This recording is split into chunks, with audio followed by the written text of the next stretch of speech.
don't do Last it yet. time on Steel Tranquility, Episode 8, Snallygaster Belly Blaster. We finally decided to get headed out on the high seas, but first we needed to get some supplies. So while Lesterin and Gary went to get supplies for the boat and get that ready, Jyotis and I decided to go hire somebody to help navigate us, because none of us really know how to navigate the high seas. At a wonderful restaurant called the Aquarius, we came across a grumpy dwarf who was like, "No, I don't want to help you except to rip you off." And we tried negotiating with him, and I tried casting magic, but apparently they don't like that there. So I went around the corner and I turned into a giant Lesterin.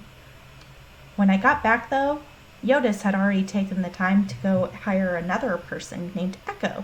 She was a water genasi with bluish skin and was really nice, even to giant Lesterin. With our new navigator on board, we hit the high seas, but it wasn't long until we came across a giant shark. I'd never seen one of these before, but they're very toothy and mean.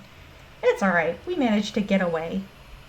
And we managed to also encounter other sharks, but we flew through them with our very, very fast and awesome ship until we found Gungar, a stranded Luxodon. He's a merchant, and he was able to sell us some cool stuff, but we didn't buy anything yet. Finally, we managed to find the abandoned dwarven ship, and that was full of more mean and horrible beasts called Snallygasters. The Snallygaster attacked me after I fell down some stairs, and I died. For real this time.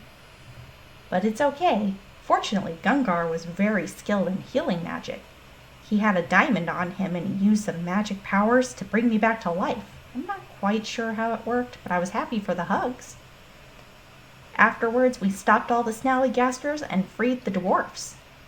They said that they had a missing underwater ship, which I'm hoping we can help find.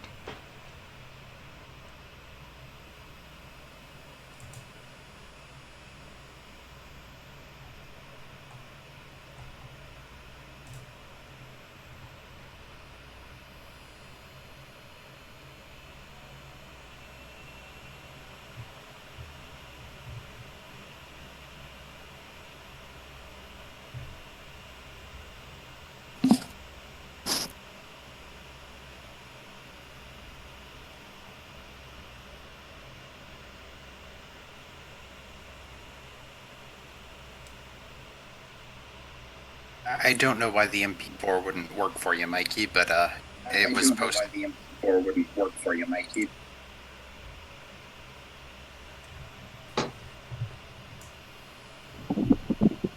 Well, I'll try it again later. Sorry, dude. It's probably something weird with on my end. I already had to drop the chat from my computer and move over to my phone. So. That could.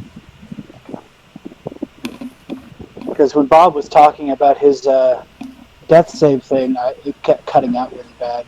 It was like, and then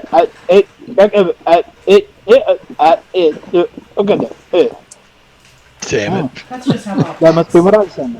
You've been out of the country for a while, that's just how Bob talks. Oh, okay. So that like 2.5 hour conversation this afternoon, that was just an anomaly. Yeah, just a complete anomaly. So hello, everyone. Hello. Wow. Let's get started with tonight's game. For Garret's sake, last time after landing on this boat, after a hard journey, you successfully managed to rout 2 Snallygasters and save apparently 12 dwarvish lives.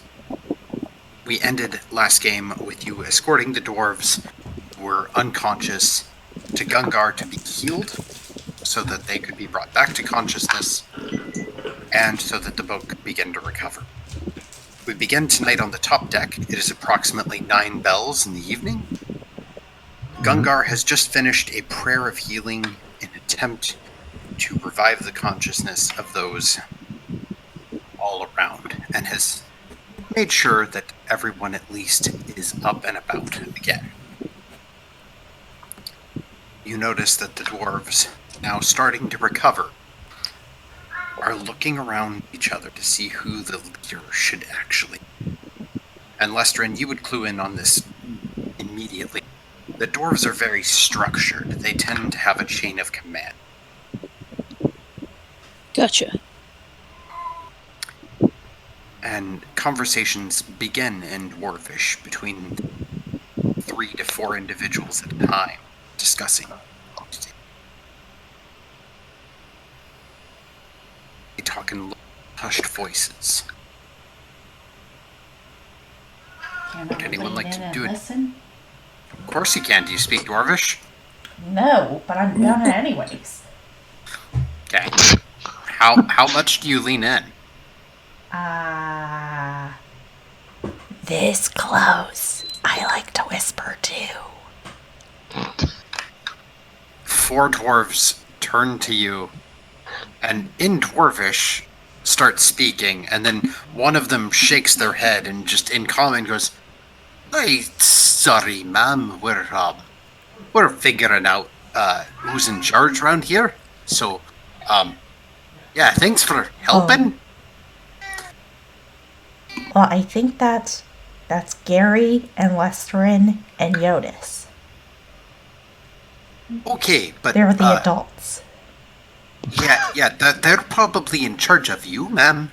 But we're figuring out who's in charge of our boat.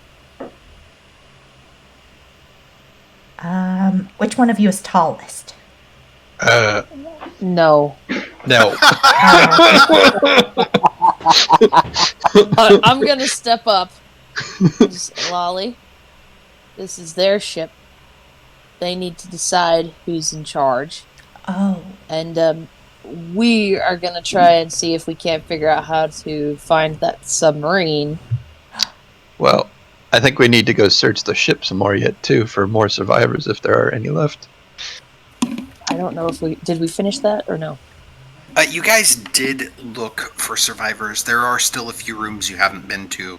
The ones that you haven't been to are the 2 layers that I actually have on the map. On the top deck, you'll notice that there is the area that I described as the bridge, captain, and first officer's quarters on the top deck in the rear of the ship.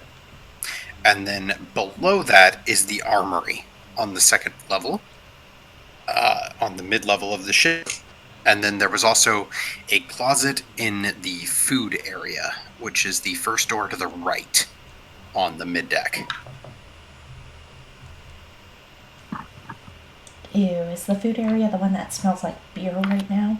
Yeah, the one that's just covered in beer and rotting food. Yeah. Blech. Yeah. Okay, and the ones we've been in have green squares? The green squares are the stair markers. So basically those mark where stairs on the ship actually are. Ew. Yeah. So. Got it. Oh, yeah, and there's a legend. Duh. Okay. Yeah, I made a legend. I am legend. You're a legend. Okay, there we go. Do we want to go finish the sweep of the ship now that we are out of harm's way while they figure out what to do? Yeah, I'd like to. Maybe we can assess any damage if there is. Maybe we need to see if any of the dwarves want to assist.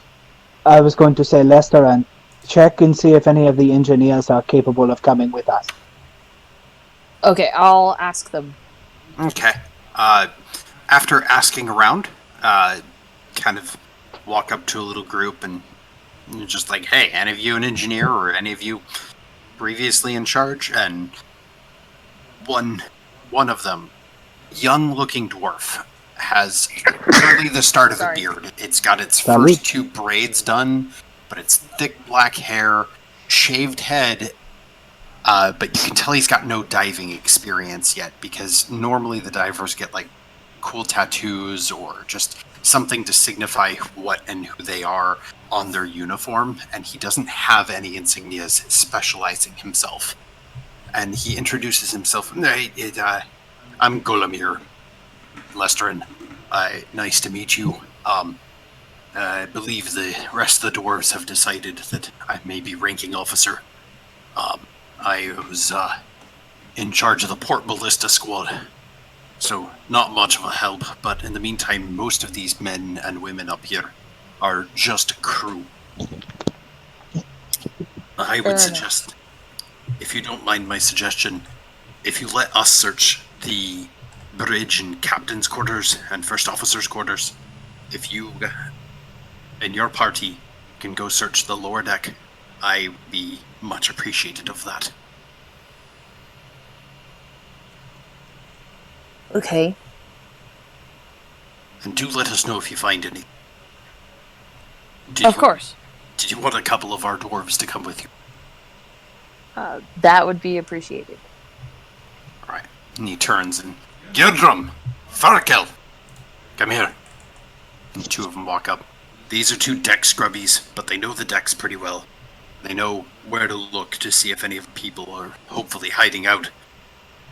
They know the calls for the Getty Zeals. They'll support you. And he then turns towards one other dwarf and... Monur, I need you to check the diver equipment. Make sure that it's still good. The sub gone. We need to find it. Monur, young dwarvish female. Again, youngish looking, but this one has the diver's insignia of the ocean miner. It's basically an axe with a wave over it on her sigil. And she gives a nod. And you can tell that she's a leatherback, which is basically the beginning of the divers. Deep sea diving. The rest of them just kind of turn, and you see Golemir just... All of you have jobs. Help clear the top deck, determine if the ship is seaworthy, while we look and see who else is alive right now. If you spot anyone needing medical attention, let us know. If you spot anything out of sorts, come to the top deck and let me know. We'll be searching the captain's quarters and the bridge. And he turns back to all of you, party, even Lolly. Just thank you again for the rescue. We were all dead without you. We cannot repay that. We're still getting paid to tow you back. Or at least make sure that you are seaworthy enough to come back with us. Yeah, I'm not sure we could tow this sucker with this boat. Very unlikely, which is why I'm hoping that there's an engineer on board that might be able to help us get this. Yeah. Get your ship seaworthy again. We can at least check the engines, but no guarantees. But in the meantime, we'll figure it out. I did find a repair room that seemed like it was stocked full of supplies, so maybe we could muster up something if it is damaged. From the top deck, I don't see any damage to the stacks, so we should still be good to go. When they're doing that, it's just been left idle for too long.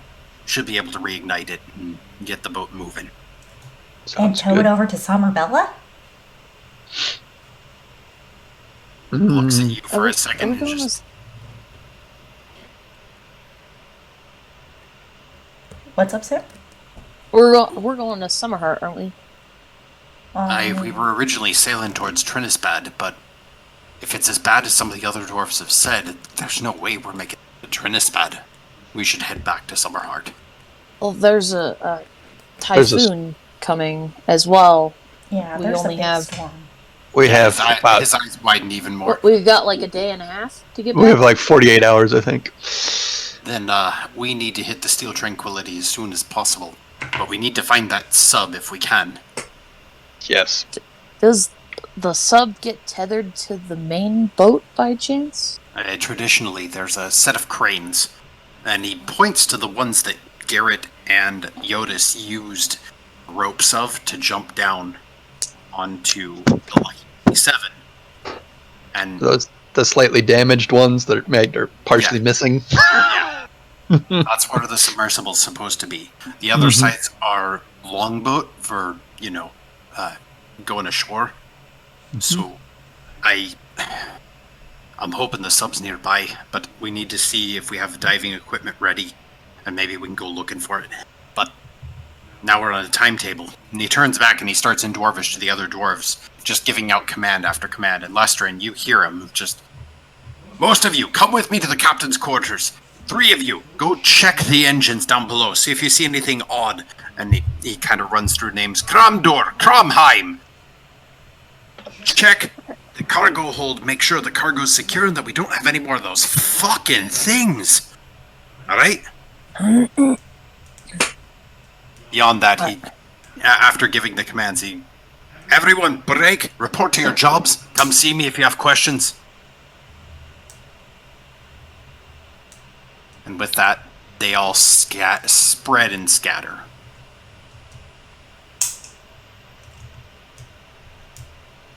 He seems like a good boss.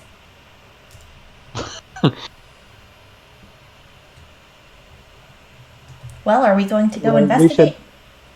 We should. Remember what I said. Stay close to me or Lesteran. Okay. And I tap Gary's armor and it's blue again. And glowing. Thank you. Alright. I'll lead. Alright. Yes, Again? please. Alright, so we're heading down mid-deck, right? That was the plan, right? Mid-deck? Yeah, mid deck and lower decks, whatever's left. Yeah. And They we were gonna enter search from the bow or the stern or mid-deck? We were on the port stern, right? Which is Bob? the So, y'all on the top deck over here, you see those green markers? That is the crew level access stairs.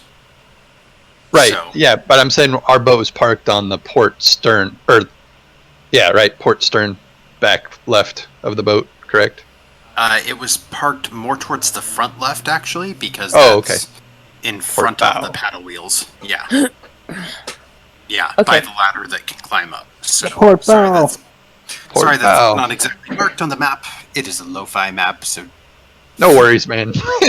I was actually gonna see if I could roughly draw our boat on there. You can't. View only. Yeah, I know. yeah, if it gets to combat, I will give you guys actual access to manipulate it. But for now, I'm Oh. leaving it on view. No worries, man. But yeah, essentially the ship would be right about here. I believe you guys can see it when I highlight stuff. Yep. So Yes. yeah, so ship would be right about in that area. Cool. Ooh. Okay, Need a cool. torpedo. Okay, which stairs are we going down? Are we going down mid-deck or stern? Probably those ones. Probably mid-deck, because it looks like the stern is in the by the helm. Yeah, the stern is by the helm. So, all right. So that It's is the route that you took when you first entered the boat. Okay. So as you come down those stairs, So sorry to interject, that big yellow spot on there, that's where the sub, the port side yellow spot, that's where the sub was. correct. Oh. And then on the other side, is the longboat still on the other side? The longboat is contained on the other side. So Okay. in essence, how it works is that these are reversible decks so that they can contain and be guarded against storms. So the reason that, and you can work this out now that you've heard the other dwarves talking about how these parts work, but in essence, the reason that the crew decks are so short, in addition to them just being dwarves and not needing tall hallways, is that it gives them more room for storage like this. Like they can have that top layer cargo stored in a reversible deck, and they can have additionally longboat, ballista, and submersible access that can basically be stored in almost like a secondary hidden deck that just pops up when they need it, and that way it can be contained from storm damage if the ship has to sail through a storm. Mr. Captain Gollamar? Hello? It's actually just ballista, Sergeant Ma'am, but what do you need? No, you're like the captain now. Anyways, does the sub have any magic on it? And if so, what kind of magic? I wouldn't be able to tell you what kind, ma'am, but it would be my belief that there would be kind of some magic on it. Ooh. One of the reasons is we have For our divers, we have pressure capsules they can ingest in order to help go deep. Mm-hmm. And those have a little bit of magic in them. Well, I have a little bit of magic in me. And I use my Firbolg magic to detect magic. That's within 30 feet, isn't That's it? 30 It feet. is. So, But it lasts for like 10 minutes, so... but I'll wait, snorkel out. Lolly. Wait, Uh-huh. Lolly. Okay. Oh, no, If we're on the boat, the top deck is 20 feet off of the ocean, which means your detect magic would only detect something 10 feet under the ocean surface Yeah, at this but we're height. going down into it, right? You're going to ping a lot of stuff on the boat, most likely, when we go into the boat. Not much of the boat ings. And Okay. Lolly, you would detect that there is, in essence, I believe it's actually a minor amount of transmutation magic Ooh. that is stored in the floor below you, which, if you would remember based off of what was described by Lesterin who opened that door, or no, it was Jyotis who opened that door, actually. Yeah. It was the divers' quarters, basically. Ooh. Is that the where area the capsules are? where all the dive gear was kept, and yes, there was capsules in there. So Everything looked in good order, so... That's the ping you get in that 30-foot radius, because you guys are probably standing close enough to that on top of the deck. Mm-hmm. Get that little detection. Okay, I definitely feel that down there. And should I do perception or... Well, perception's not really going to give you much. Because it just says that I would just feel anything around it. Yeah. It would just be that, like, again, it's not thick enough steel. It's blocked, but in the meantime, you're a layer up and you can't directly see. But you don't detect anything aside from that. And of course, we have the normal things that you detect magic amongst the party.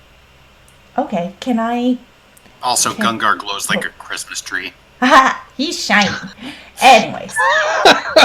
Alright, I'll go charging toward the stairs and then halt just at the top of the stairs and very carefully walk down them. Clinging to the railing. Mm-hmm. And then when I get to the bottom of it, go charging around the mid-deck. Okay. Boing, boing, boing, boing. So on the mid-deck level, it's the first door to the left. That is where all of the diving gear is stored. Okay. From the bow of the ship, right? Yes, correct. Yeah, I would have already known about that, so I think I would have just been looking for any other anomalies. Okay. Yeah, no, as you look through the room, no other anomalies so far, and then as you kind of like boing, boing, boing down the hall again, Boing, boing, boing, no boing. other anomalies, no other anomalies. Nothing so far. Okay. I'll wait at the top of the stairs for the bottom level for everybody else. Okay. Are you all coming? Yeah. Yes. On my way. Oh, I forgot to stay close. I'm sorry. I think we kind of kept up with that's you. It's like, we're like, oh, she's going. And she's gone. I get very excited.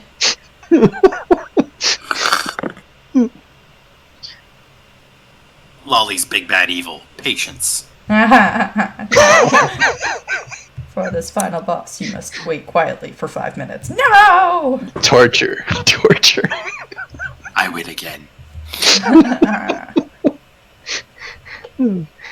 Alright, so I would like perception checks from everyone for either listening or looking. If you're listening, you do not have to roll at disadvantage if you lack dark vision. If you are looking, you do not have to roll at disadvantage if you have dark vision. I'm I'm looking. 10 total. Okay. A perception. 21 total. Looking.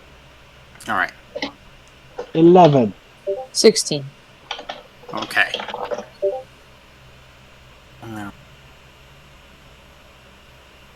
then, Lolly, can you type yours out too? Sorry. Oh, yeah.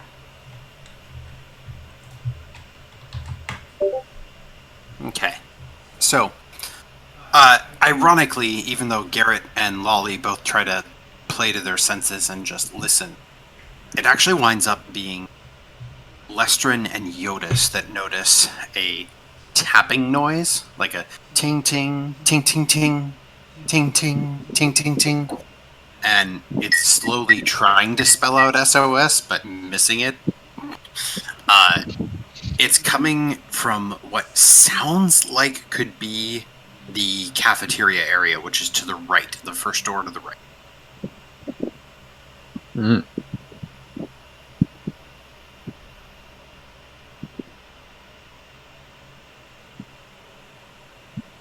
And you're not going to tell us any of that, are you?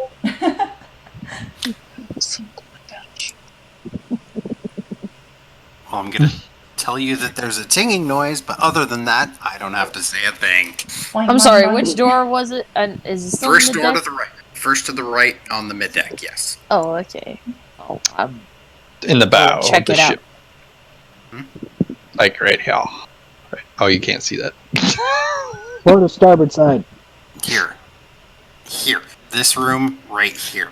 okay. That Thanks. room. Thanks, Bob. That's what I thought. Starboard. Starboard. That's the starboard side. I'm gonna go try the handle. Starboard midship. Alright, so the handle opens. Again, this room has that terrible smell of rotting food and beer everywhere. Mm-hmm. And still, Of course. that would take weeks. Well, now my nose smells like vanilla. At least you got that. You do still hear the sound. You can make a new perception check for listening in here. Me too. Sure. 17. Can I use my air horn? Worse than last time. Lester and you get it almost immediately that it actually seems to be what would be probably a food cubby. That there's a door on the back wall, and you now hear this like ting ting ting ting ting, like someone's hitting it. And at first you're like, is that a small hammer? And then you realize, no, it's probably a fork that they're using on the door. Got it. Well, I'm gonna go see if I can open the door. Yeah, so you get there, and when you go to open it, I need a strength check.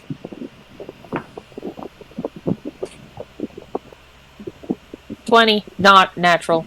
Okay, yeah, that's good enough, because as you go to open it, a hand tries to grab it and go like, who go? And then you rip the door open, and they're like, oh. Well, nice to see a dwarf. And there's 6 dwarves that have been packed in this area. Damn. And they're all looking a little worse for the wear because they've had food, they've had access to everything, but they haven't had access to a shower or space. And it's just cramped like sardines in here with dwarves. And they give you a stare and just, is it safe to come out? Yeah. Oh, thank God. We heard the cries of that thing, but then we thought we heard it die, and then we heard a second thing, and then it stopped too, so we thought maybe, just maybe, we were going to be safe. Well, we took care of it. Both of them. Do any of you require healing? No, we're fine. Hi. I'm Lolly. Hi? The hell is that? And then he turns back to you. None of us require healing. We just need a shower and to be the hell away from one another for the rest of this damn journey. I'm gonna step aside and let him step out of the closet. There's a catamaran off to the port sides. You're welcome to go there. Get anything you require from our food stores. We had a little too much food stores, unfortunately, and he turns back towards the rest of them and just, y'all fucking fart too much.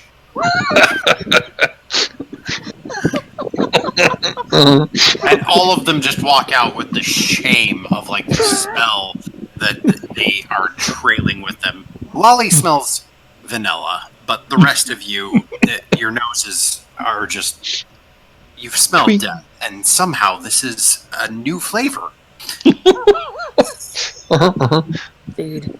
I mean, were they in there, like, what was it, 2 or 3 days? Or do we not know? Well, if you imagine that the ship left port after Lestrin got to this city, they left the next day after Lestrin got to this city. I believe Lestrin came the very day after getting to port, the Munder and Difflin, to get that chart. So it's been about 4 to 5 days. Okay. Yep. Because the ship made it this far, and then things went really, really wrong. They probably made it this far in the first half of the day, didn't they? They made it this far in a few hours less than you guys made it. Mm-hmm. So, Yep. Just about 3 to 4 hours before you guys would have. So, it didn't take them long, but then they got stuck. Real stuck. Mm-hmm. So, Okay. with that, those 6 dwarves depart up to the main bridge area. And then, about 2 minutes afterwards, you guys start hearing a new noise in the ship. It just sounds like this.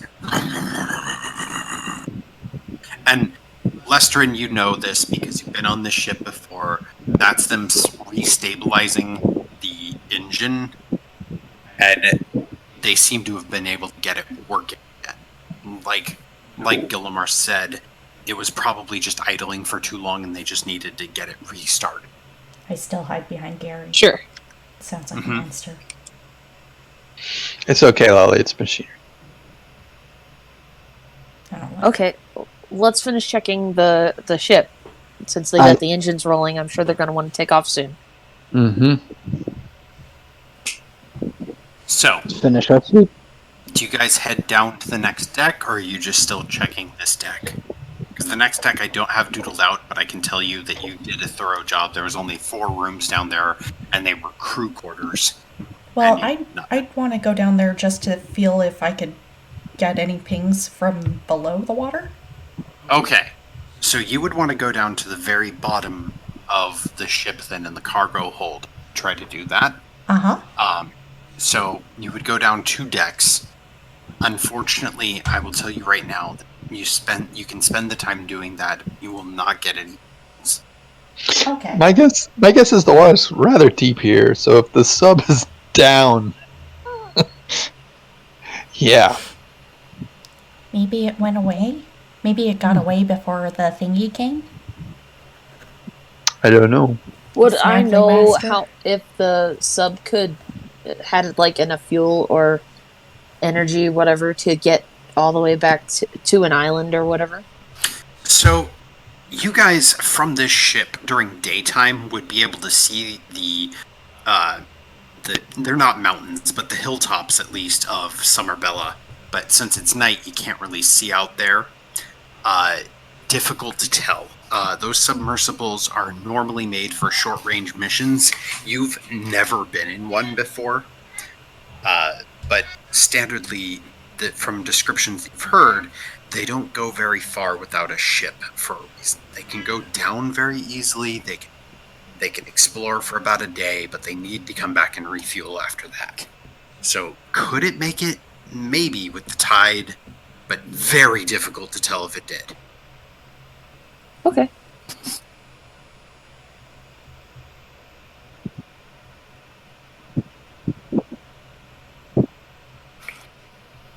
Well, I think that's everything that I could find down here. Yeah, and while you guys do go down to the bottom deck, you notice that the dwarves have now been moving the bodies and have been taking the dead up top. Oh. Okay. Do you guys choose to return to the top deck? Where are you going right now? Isn't there a couple more doors to check?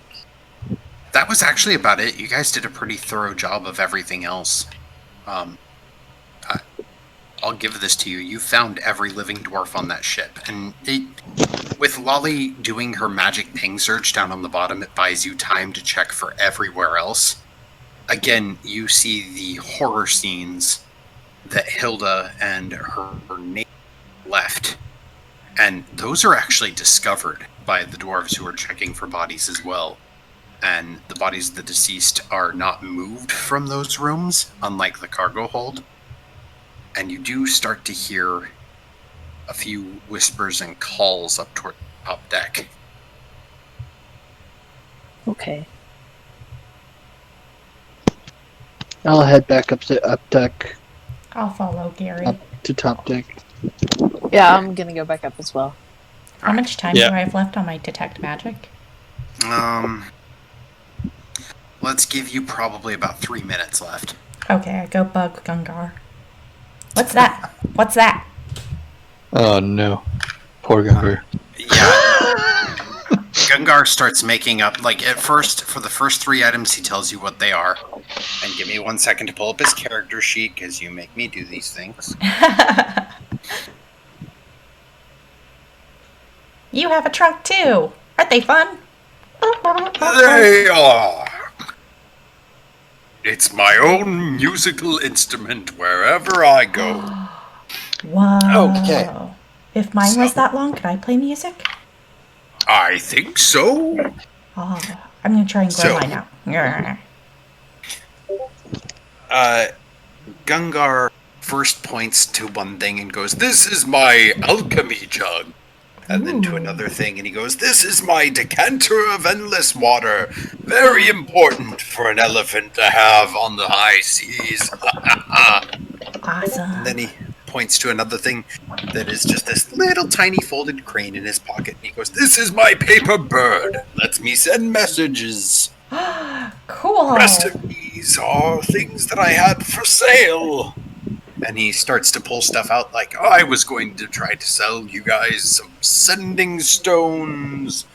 And also, of course, some, well, not that many ships utilize it correctly, but pots of awakening are quite nice for growing berry bushes and shrubbery on ships at the high sea." Or Mr. Snappy Plants. Pauses and just goes. I also have rope of mending. Oh, wow. I just kind of like stare at all his pretty things and Oh yeah, and the last thing he gets out is just like, "And this one's kind of a joke, but it's fun. This is a propeller helm, and it looks like a dwarven helm, but there's just a little tiny propeller stuck up top. Oh, I love that. That is great. And this one enables someone to use levitation once per day. It's pretty neat." it is neat. Oh my gosh. If I didn't Wait. owe you so much money. What was the one what was the one he said that you referred to? Snappy Pants? Mr. Snappy Pants? What about these snappy pots? Where you could the pots where you can grow berry bushes, you said. Oh, well, they would technically awaken almost any plant, which makes the plant a little more durable and makes the plant a little more survivable. I suppose. I don't know what a snappy plant is, but But it'll work on plants? It'll work on plants. Oh. How much is that? Well- when we can afford to pay you. Unfortunately, you can't afford to pay me right now, but give me just a moment. And he starts pulling out spreadsheets because he's a very organized guy. Yes. Whoa, he like knows numbers too. Yeah. I mean, Jyotis yeah, bought we're- nine pots. Can he turn them into them? Right? Can we like totally make an Audrey too? Feed me. I mean, that was his original plan. You guys aren't supposed to know that. Spoilers. This is how we actually die. No. No. Yes. No, Or we I've end up, designed like, much. chopping I've a designed dentist much and worse small plants than pieces Audrey of too. one. I've been working with Bob on various carnivorous plants. We've got much scarier things than Audrey. Ship thinks he's met scarier things, but he hasn't yet. He's adorable. Yeah. Does that mean we need to like find a dentist and chop him into small pieces? Yes. So, the Pots of Awakening, I would sell to you for about 40 gold each. Oof. Can I have some gold, and aside from the 4 that I gave you, how much do I have left to pay you back? Because I really appreciate- 296. Oh, that's more than 12. Well, she's not wrong. Well, how much is this? And I hand him my pouch of gold. And inside there. Are you gonna make me count your gold? 95 gold I have. So that gets you down quite a bit, down to 201 gold. Okay. Can I start a tab? My dear, you started a tab Oh. when I brought you back to life. That's fair. I won't argue that. Are we all there? Or are we still on the boat? I mean, right now, the rest of the situation that's happening is you guys are seeing that most of the dwarves have now started to hold up in the captain's area, and they're in dwarvish shouting. Like, it started at, like, a conversational tone, and the shouts have increased, and Lestrin and dwarvish, you hear the, like, they're murderers! Kill them! They should stand trial even if they're murderers. I will have stayed up on the iron tide, Mm-hmm. so I'm listening. Yeah, no, you hear a very lively conversation happening right now about what their decisions should be. Captain's Corps. And after the shouting kind of subsides for a moment, you see Gullimer walk out onto deck, and Lestrin actually looks for you, finds you, walks up and just... Oi. I would request that those of you who found the two on the lower mid-deck, Hilda and Torma, the two that were in rooms with dead dwarves, I would like testimony from those who found them. Okay. I think that was me and Gary? Mm, Or was it me and Jyotis? there's me and you. Well, we were all there, but we're the ones that heard the tapping. No. This was not this week. Oh, the That's original two, previous the game. very The first original two. I know. Yeah, I opened that yeah. door. But I Yeah, don't remember who. Yeah, I was found in one it. of them. I found the crazy one. The yeah, you found Hilda, and then Sam, you found Tormer. There you go. Well, I'm gonna. Jyotis, are you on the catamaran? I don't know if I went down there with Lolly or not. Flip a I think coin, we all man. stayed. I think we all stayed on the deck, right? And we were like, "Yeah, go, Bug Gunner." Okay. Alright, then I'm gonna look over to you and go, "Hey, Jyotis, come here. They need to hear what you found." And Gullimer invites you into the bridge area, and right now you can see that Hilda and Tormer are on their knees, and their hands have been bound with makeshift rope and manacle. Like, it's clear that this was not planned because it's more a mixture of chain and rope than anything else that has them bound. But both feet and arms are bound. And Hilda has just got this fierce look on her face, whereas Tormer is just, no, Wesker and Minx are just fine. No. They're just fine. I don't know why they didn't come with me. They're still there. Just go ask them. Yeah, ask them. They'll come up. And Gullimer just... Lestrin, you may speak it in Dwarvish, if that is your comfort. You're Jyotis, right? Yes. If you do not know Dwarvish, common is acceptable. And he turns around and just... As standing captain, I will accept role of judge over this issue. And the rest of the dwarves kind of murmur and just, kill him now. And he just raises a hand and just Look, if you don't want me to be captain, that's fine. I'm a ballista crew leader. I don't want this shit. But in the meantime, all of you nominated my ass, so... Captain is judge in issues like this. Which one of you wants to testify first? I'll go first. Tell me what you found. Oh. Let's see if I remember correctly. Well, I opened the door and I believe I found Hilda. No, I found Hilda. I don't remember who I found. You found Tormer. You found the one who'd been eating people. Okay. I'm gonna explain what I found. Okay. He was a cannibal, and it was kind of gross. Yeah. And there's a lot of hissing. Do you explain this in Common or in Dwarvish when you explain it? Dwarvish. Yeah. As you jumble me. As you explain it, the crew starts chanting, "Judged by storm and tide, judged by storm and tide," and Gullimer raises up a hand and just, "Oi, not heard all the testimony yet." But he nods and, "Thank you, Lestern, for telling us." Jyotis, tell us what you found.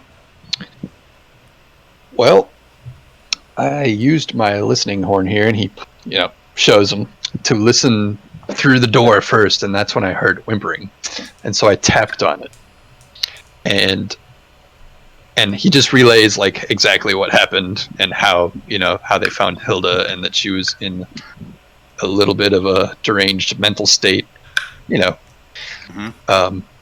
she was, and it was clearly due to traumatic events. So I think we should, judge accordingly. I don't think she would have done it had she not been in that situation. And after you say that, Gullimer turns and, "In common, Hilda, so that your witness may understand. Is that a correct recollection?" And Hilda gives a nod. Just, he attempted to talk me into opening the door, but I refused. I'd gone mad. By that point, I thought the Snarlygaster was learning new tricks or something. Did you start that fight? No, I finished it. And the other dwarves again chant, like, "Judged by storm and tide!" It's getting very loud right now. Hilda, you will stand trial by the Gedizias. They will determine innocence or not. Lock both rooms for further investigation. Tormer, what you have done is not acceptable. The Gedizias. Perhaps if you are a soldier of the Underdark, these things would be understood. But up here, we do not do that. We do not eat our comrades. Now, if we ship them to the afterlife, they would have no hands and no feet in it. And Tormer just, "Lesson means are fine. What are you talking? No. That was the Snarlygaster. It got them." And you see Gullimer just get this look on his face that's almost just sad resignation. As you cannot be trusted as a witness, and therefore you'll be held accountable for your actions. And the rest of the crew just, "No! I am judge. Both of them will be held accountable. If it is found that either of them made effort to kill and maim their compatriots, and they will be judged by storm and tide."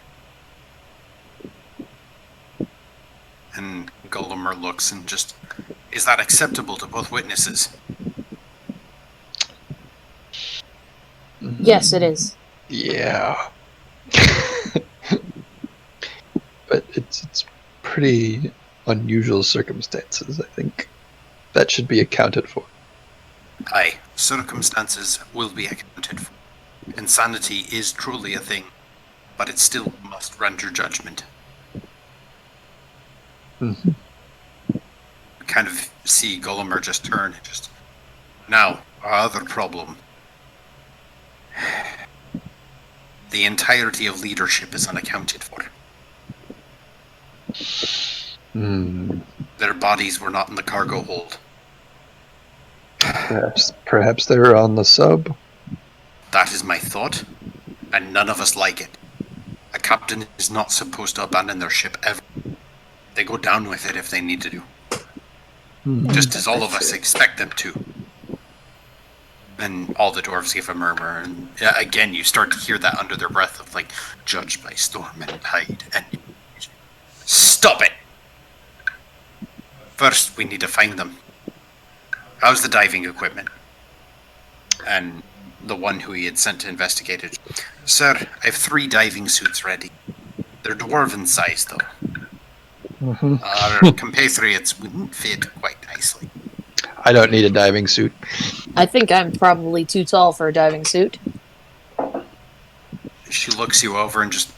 Borderline. It'd be a snuggly fit, but... theoretically. I'll keep my feet dry. You don't want to go down to the deeps. Not my cup of tea. Underground, yes. Underwater, no. Well, if any of your party do, we might be able to modify a dive suit for them. But since you don't need one, would you mind leading to look for the sub? I'll come with. Sure. And Gullimer again turns to the crew. Crew, we have less than 2 days before a storm strikes. I vouch that we look for the crew tonight and see if we find them. If we do not, we head back in the morning, no matter what. And if we do find them, they stay in their accursed sub until we reach the Gedizias, at which point they too are submitted for judgment. If there's truly a storm coming within 2 days, it will be nice and easy to judge the guilty by storm and tide. I agree. Yes. How deep is the water here, do we know? Do you guys have a depth reading? The dive sergeant, well, not the dive sergeant, but Leatherback,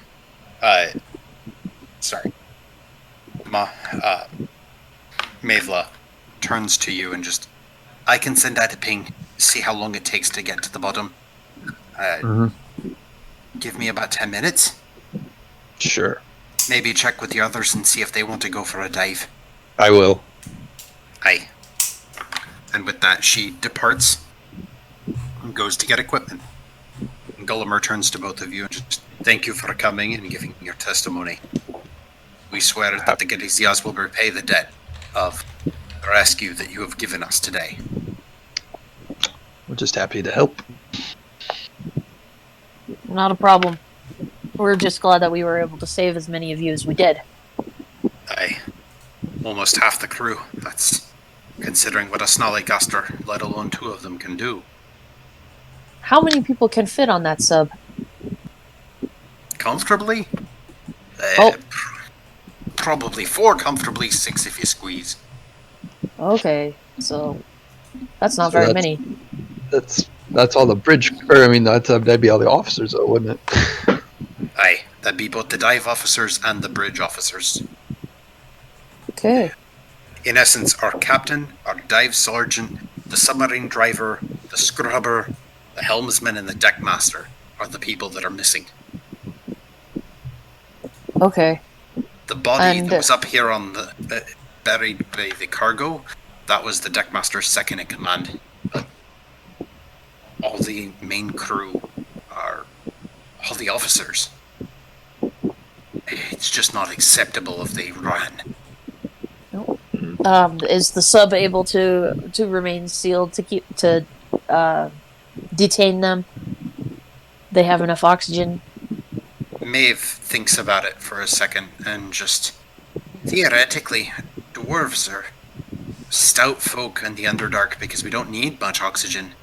Yeah. And if they had the pressure capsules along with oxygen tanks, and they knew how to modify the sub, which if the scrubbers with them, they'd know how to do, they're probably running low if they're still under the ship. I doubt it they could make it to Summerbella or to anywhere other than maybe the Steel Tranquility, but even then, all they would be able to do is surface and try to get close to a lighthouse. Okay. Well then, when we bring them up, let's let them open the hatch to get the oxygen back in the ship, but we'll instruct them that they must remain inside. Gullimer gives a nod and just, that's fair. And you hear a couple of grumbles from some of the other dwarves of just, hey, let him at 68. And he just raises a hand and just, nope, we're not doing that. All of us almost had that happen, and it was terrible. Well, this is probably a moot point, but you weren't running a dive operation when this happened, correct? No, that's what makes me suspicious. Right. We were sailing to Trinisbad. Okay. How did the... Oh my god, brain fart. What are they called? Snallygaster? Yeah, where did they come from? Do they fly? They do fly. Oh yeah. But, okay, the scary chickens. Yeah. Yeah. Seagulls. Gary can tell you about how they fly. Yes, I can. But I'm not there. Where are you on the ship, Gary? Gulliver kind of pauses and just... Probably. Hey, Lester, that's an interesting point. I don't know where they came from. Would you and yours maybe be able to investigate it, especially if you don't want to go underwater? I understand. But do you maybe look into the cargo hold and the deck and see if we can figure out where the hell they came from? Those are native to Soulforge. They shouldn't be here. Yeah. What was your cargo? What were you hauling? Or if you could tell me. There's a big uncomfortable silence, and he just... The standard fare, trading surfaces of mining equipment that we sell off to humans and elves of Gilderstrand, in addition to a few weapons. We were outfit for undersea mining operation to destroy some Quarka ruins out by Paradisus before we came here. But when we restocked, we didn't get any more underwater ordnance. So, because, Alaris Amal doesn't exactly let us have the big booms. Yeah, I gotcha. And no containers large enough to contain these snallygasters? Unfortunately, I don't know. Like I said, I'm in charge of Ballista, and he turns around. Any cargo hands here? And a couple of them raise their hands. It's just... Orthram, did you see any boxes big enough to contain those things? Orthram gives a nod and just... Aye, there was... 2 boxes, I think. 2. Oh. There's 2 snallygasters. There were 2 snallygasters. And he gives that pause, and he's like, was it 1 or was it 2, Othram? And he holds up his hands, and you can see that he's missing a few fingers. And he does the lolly with, I can count to 12, but then he... No. It was 2, sir. I helped lift them. Heavy things. Shit. Didn't hear any clawing or noises coming from it. If they were sedated, they wouldn't have made any noise. Jyotis, do you want to go down and investigate the cargo bay with me? Maybe there'll be some box remains that we can find. Yeah, I'd love to go with you to investigate that quick, but I should go ask if Gary or wants to go on the dive. Yeah, you're going down to dive. I assume it'll take them, a good 10-15 minutes to get the dive equipment ready for everybody. Yeah. Sure. It won't take long to go down 3 floors, so. Yeah. So, but I'll come with you. I'm just going to go. Gary, are you out on the deck, or did you go back to the boat? I'm on my boat. Okay, well, I'm just going to go over and shout down to the edge then, because that's doable, right? Mm-hmm. Yeah. Right. And I'm just going to say, hey, Gary, you down there? Aye, what do you need?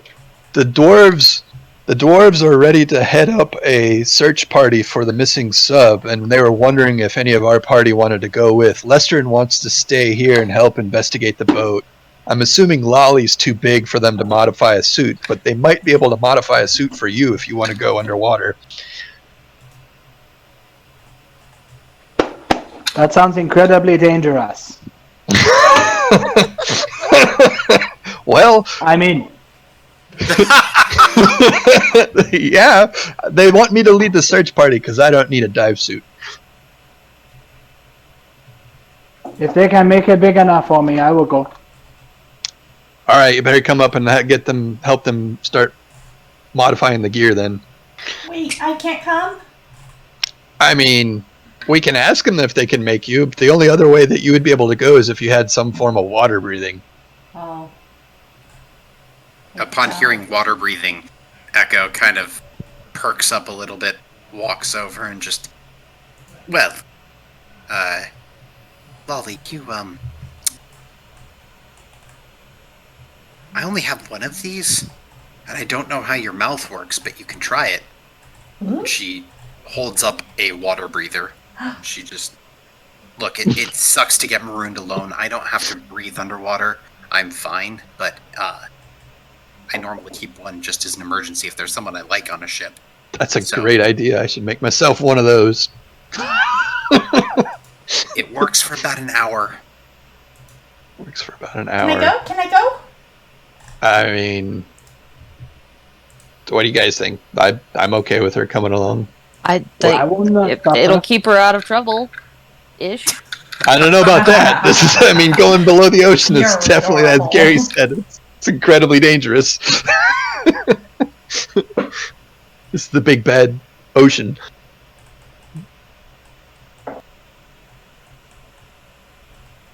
But, you know.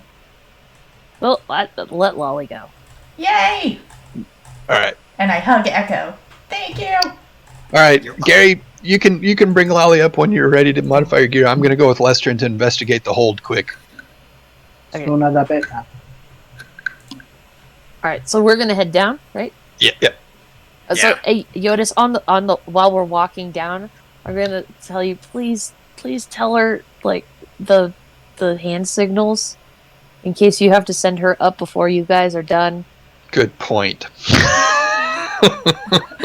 Very good point. You're a large splash. Well, and actually, for Gary and for Lolly, that is essentially what Mave is doing with you two, is she's walking you through, or Mavala, sorry, is doing with both of you. While sizing up the gear to Gary, she's also going over hand signals and meanings of them. And pressure gauges and all that good stuff. It's not that fancy. There's no pressure gauges. Oh. There's pressure doses that she hands to both of you, Gary and Lolly, and she gives the signal of just, we shouldn't need these. The water here is less than 1,000 feet deep, but what this means is that if we need to go any deeper, eating one of these for 24 hours will resist any pressure changes. Ooh. So therefore you can surface and dive as you need to without any sort of issues. So before we go, that's what we're eating. And then we'll put helms on for myself and for Garret, and then beyond that we'll get waterborne, alright? Alright. What does it taste like? Chalk. Yeah. Eh? And Well, now it tastes like cupcakes. and Oh. she looks between the two of you and she just, actually, let's move the diving equipment down to the catamaran, because it'll be easier to dive off of that as opposed to diving off of this ship. Oh yeah. Dive deck. Oh yeah. Dive deck. And basically, while Jyotis and Lestrin are investigating, you two are going to help lead some lines down and everything. So, Jyotis and Lestrin, I want to know what you two are looking for and where you're kind of doing it in the cargo deck. Well, is the cargo deck below the mid? Like we can't see The it on cargo the. deck was like the very bottom of the ship. Okay. And you said there was 4 rooms on the very bottom. Yes. Oh, No, not on the very bottom. On the very bottom, there's basically 2 rooms, which is the engine hold and a cargo deck. okay. Well, they asked me to keep the not dwarves away from the engine hold, Mhm. so I'm gonna try to keep Jyotis from looking in there. Well, yeah. I mean, I already saw a bunch of engine parts, but you know, I haven't seen the engines really. So specifically, we're gonna check out the cargo hold, and I'm gonna look for broken crate pieces. A crate that's big enough to fit those two damn things. Yeah, or pieces that would make a crate big enough to fit them. All right, go scratch ahead. marks. And either each of you can roll investigation, or one of you can roll with advantage.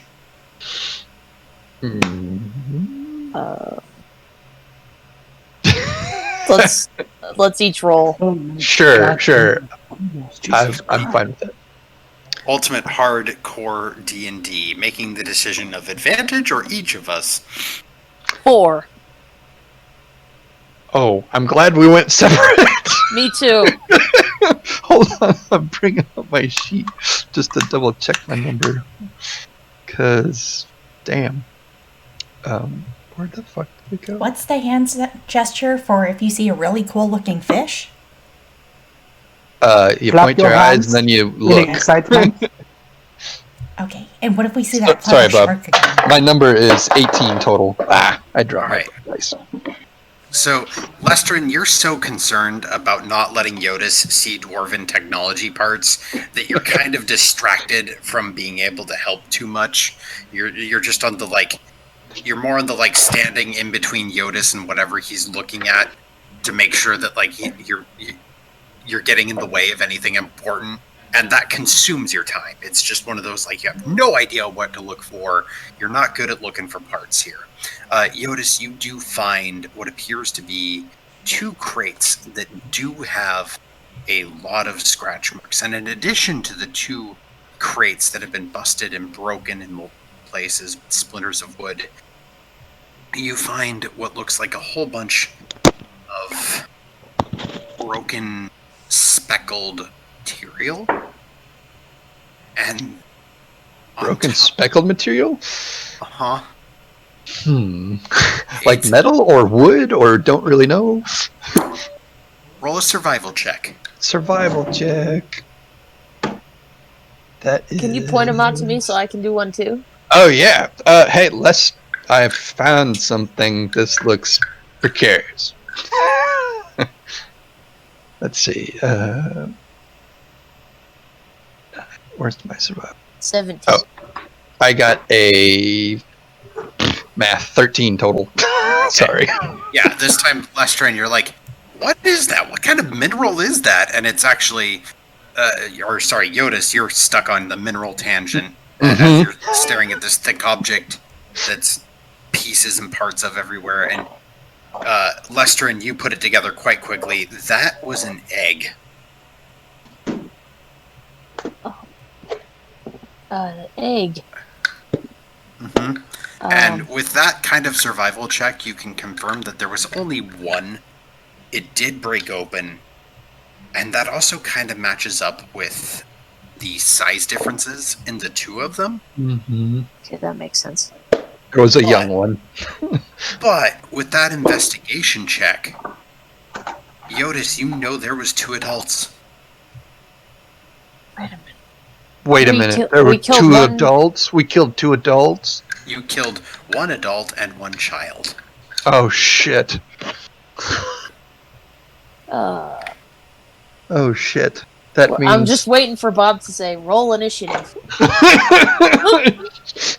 That means there's either an adult still here, or it left the boat somewhere.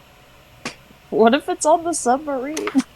That's what I was just thinking, actually. It stole the submarine. I was like... So, we probably need to have a search party search this boat again, just to double check and make sure it's not hiding anywhere. I'm gonna run upstairs, Jyotis, if you don't mind, and tell our group, and let oh my god, I can't remember this guy's name. Gullimar. Is that it? Know that we found evidence that there was 2 adults and 1 baby, and we only killed 1 adult and 1 baby. Mm-hmm. So we need to keep everybody kind of below deck, if possible. Mm-hmm. If it got out and it's not still on the ship. Okay, so Lestrin is running to go do that. Lestrin, you don't have to make any checks. Jyotis, what are you doing? Hell. I mean, I guess I'll follow Lestrin up because I don't really want to be caught down here by myself. Yeah. Yeah. Well, as you guys go to leave the room, let's go take a break. I will see everyone back at 9 p.m. Of course. Roll initiative. Of course. Take a break. I was like, he's gonna say it. We'll be back after gonna these. say Yep, we're going out the door. Rolling ish. Alright, Yeah, it's we're time for a back, we're weekly back. Wormwood Rolling giveaway. ish. We're giving away Bob's dice tray to any of you guys. Like, Lolly was down there, and she Oh. checked it out, and she didn't get attacked. And then we go down there, and I rolled a crap investigation check. Yep. And sure enough, we would have been attacked. Mm-hmm. Mm-hmm. Oh, God. Oh. Uh-huh. All right, Okay, then. Well, potty see break. you. What, 10? Yeah, Did all right. you say 10, Bob? 9 o'clock, so 14 minutes. Okay. Okay. All right, everyone. Whee! Woohoo! Let's see. So I need to whiny. do math. Well, right now I'm petting him in a way he doesn't like to try to get it all out of his system before we're back. Everyone ready? See. Okay. Good stop. Honey, did you start stream I yet? did. Oh. What happens to countdowns and warnings and... Hey, I tried to give you a password to use, and you never use it. I was gonna use it. I was gonna say, all right, everyone's ready, Fidelio. But no, you just freaking started it in the middle of nothing, so Okay, 3, 2, you 1, don't there. get it.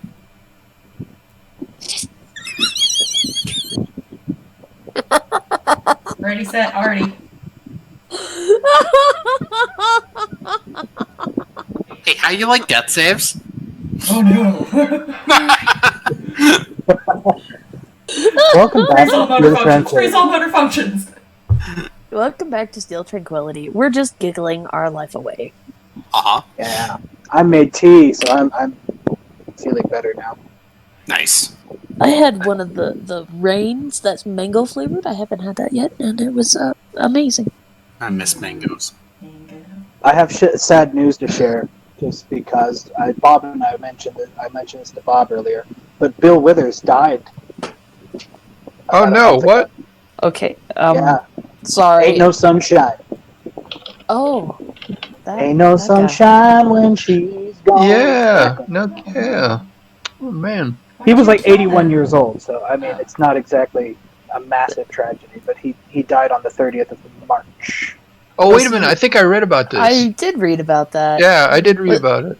Was it the COVID or just old age? I think he was 81 years old.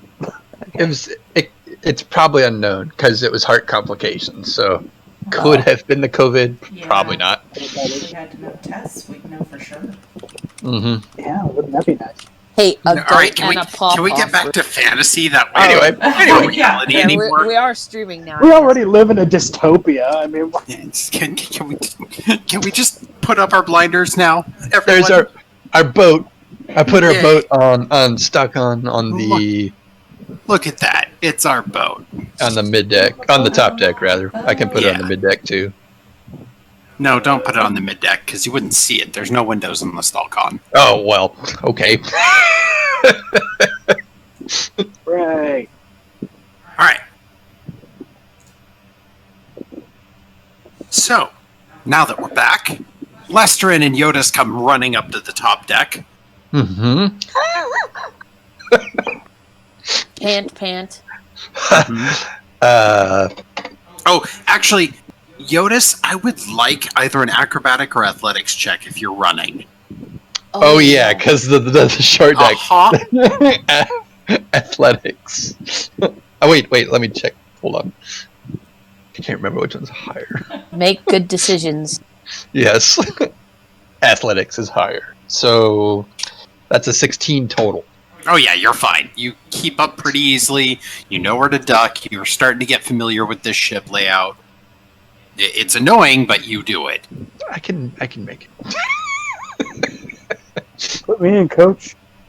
Yeah. So the two of you get up to the top deck. You notice that things look pretty normal up here. You see that it looks like the last of the diving equipment's being carried down so that it can be put on the catamaran.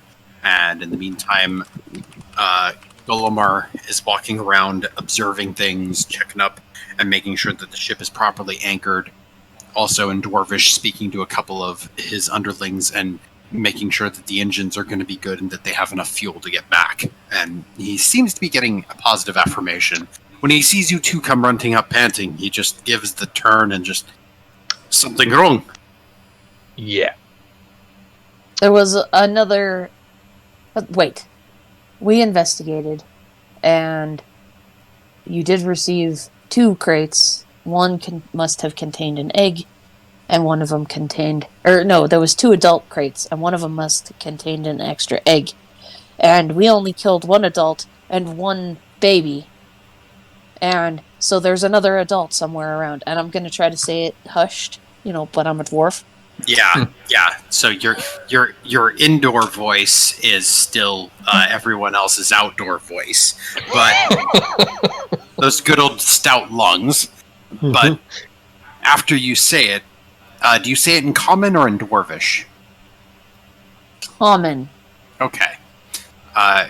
Golomar gives kind of a nod, and common is a bit less guttural, so it's a bit easier to be a bit more quiet-like with it, but Golomar gives a nod and then blows on a whistle and just, crew, report below deck and into the bridge, take positions, no one outside on the main deck without my permission.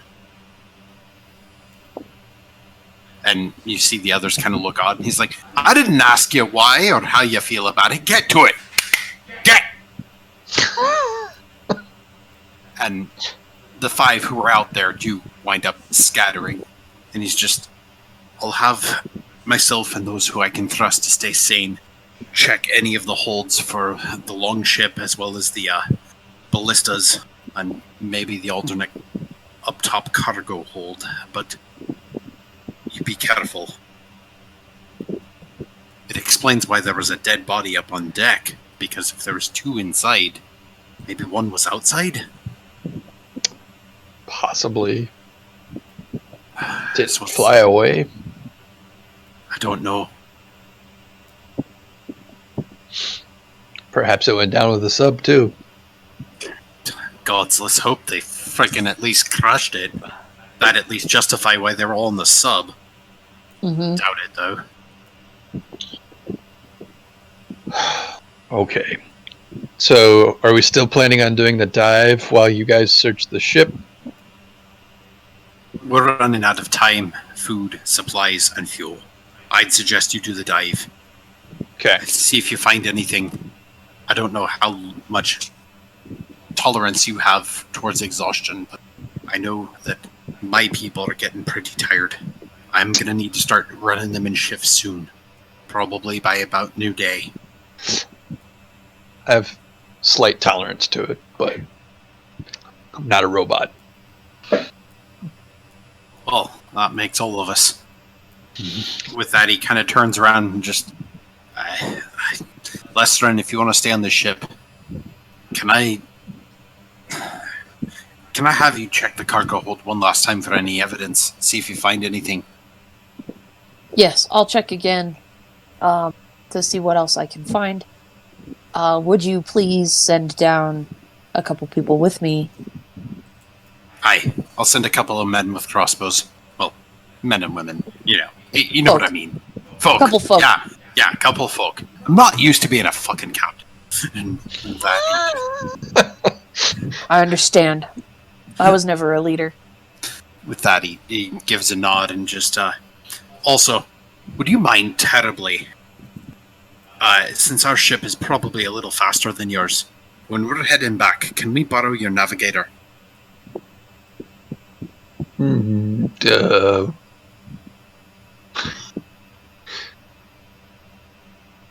mean, we don't know how to We'd be navigate. following, and why don't we rig it up so that you tow us, and we can go the same speed And then the navigator would be just fine on this ship, and we'd all get back to where we need to go faster.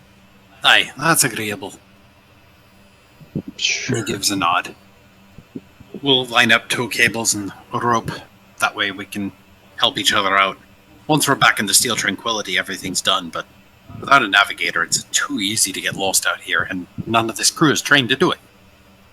I know what you mean. Fair enough.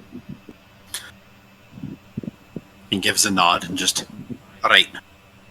Jyotis, if you want to go meet up with the others, they're just about ready for the dive. Yeah, let's go do. We've got By the Lolly way- and Garret trained. Excellent. So they know the hand signals now. Yeah. He's like, Yeah. they know the first dwarven hand gesture, and he gives you the one finger. Salute. Mhm.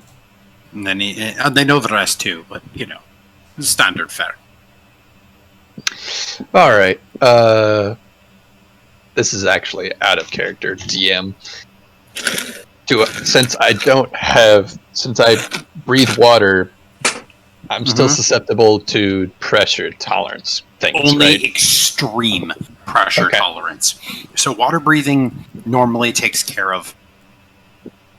How I equivalate it is that the ocean for you is like the surface world for everyone else until they reach the Underdark. If you reach the Underdark depths of the ocean, you need a pressure capsule. I need a capsule, but I can go pretty deep then, huh? Yeah, Okay. because naturally part of the gills and water breathing system is better pressurization underwater. So whereas Right. everyone else within that first few 100 feet really needs it, you Mhm. don't. Cool. But there is a stage where it is beneficial to you too. Okay, I just want to make sure that I'm gonna need to ask the dwarves for a few capsules. Yeah. All right, cool. Let's go. I'll go meet up with Garret and the dive crew. Is there one dwarf coming with us too, Mm-hmm. or two? The leatherback who is instructing Garret Cool. and Lolly. Okay, Cool. okay, what's the hand gesture for if I see a really cool bird above the water, but I don't want to surface to check it out sooner? Hmm. What's the Well- gesture for I'm really, really thirsty? Yeah, no, Jyotis, while you're coming to the ship, you hear all of this. And you just see the leatherback just slowly starting to realize what a bad idea this is. And What's the gesture for if your tail itches? That's Oh, a new one. I don't have a tail, so I guess you just itch your Okay. tail? Well, what if your nose itches under the mask? Oh, well, that you just man up, and you don't have to wear a mask. You're just going to wear the mouth breather. Okay. What if you're worried about how your hair is looking? What's the hand gesture for that? You're gonna be soaking wet, so it's We okay. don't have hand gestures for anything but what we need to communicate. Oh. Well, again, back to the bird thing, because I need to tell you if I see a really cool bird. Look, if we see a bird, let's stay under until one of us goes up to confirm it, because I don't want to see another bird for a long time. It could fly Speaking away. of another Just bird, saying. we found evidence of another bird. And Oh, you see her kind of take a step back and put her dive helmet on, no. well, Yes, now we- you they wish still- you had a gesture for that. No. This is one of the we killed. Lestern and I investigated the cargo hold, and we found evidence that there were 2 crates with adults, and one of the crates probably had an egg in it. And we Oh. definitely killed an adult and a youngling. So there's still another adult out there somewhere. Either it's on the ship, or it went down with the sub, or maybe it made it to the deck and flew away. We're uncertain. But the dwarves are forming a search party, and Lestern's going to help them investigate the cargo hold while we do the dive. They want us to do the dive because we're running out of time. So, Okay. All right. Well, let's not waste any more time. yep. Are we all ready? As ready as I will be. Sure. All right. Echo, are you sure this one works right? Echo kind of walks up to you and gets in real close. And, I'm going to make a stealth check for a whisper. Oh no, it's not nearly as quiet as she planned on. She just kind of whispers in your ear, but it carries almost like through your head. Of like, are you scared? Do you just want to stay on the ship? Because I can say that. Oh no, it doesn't work now. I mean, no, I think my friends need me. It's gonna work just fine. You have an hour, and you see this little gauge, and she points on the side of this brass piece that fits into your mouth that your eye can see. Okay. And basically, it's this little piece with a red line on it, and she's like, "This will start extending out as you run out of air. Okay. When it gets to a spot where there's a big black mark, that means you need to surface because you have 5 minutes of oxygen left. Okay?" Okay. All right. And meanwhile, the leatherback starts handing out the pills to everyone, and she doesn't even take off her helmet. She just opens the capsule in front of it, and these are much like the Jacques Cousteau type dive equipment, where you guys are basically using airlines for Garret and her. Are they the big copper dive helmets with an airline? Yeah. Pre-shock Yep. Cousteau. Yeah. Garret and her are Jacques Cousteauing it right now. Garret, this is not really armor, so I'm not going to give you a bonus to your AC, but I'm also not going to penalize your dex. So, How nice. yeah. I was considering it, but no. Water is hard enough. So, she takes her pill, and Lolly, yours tastes like cupcakes. Yay. Anyone who Lolly didn't enhance the taste of, it tastes like chalk. But it's Yummy. You know, It we goes can down- make these into chewable gummies, right? You can do that, even as an adult.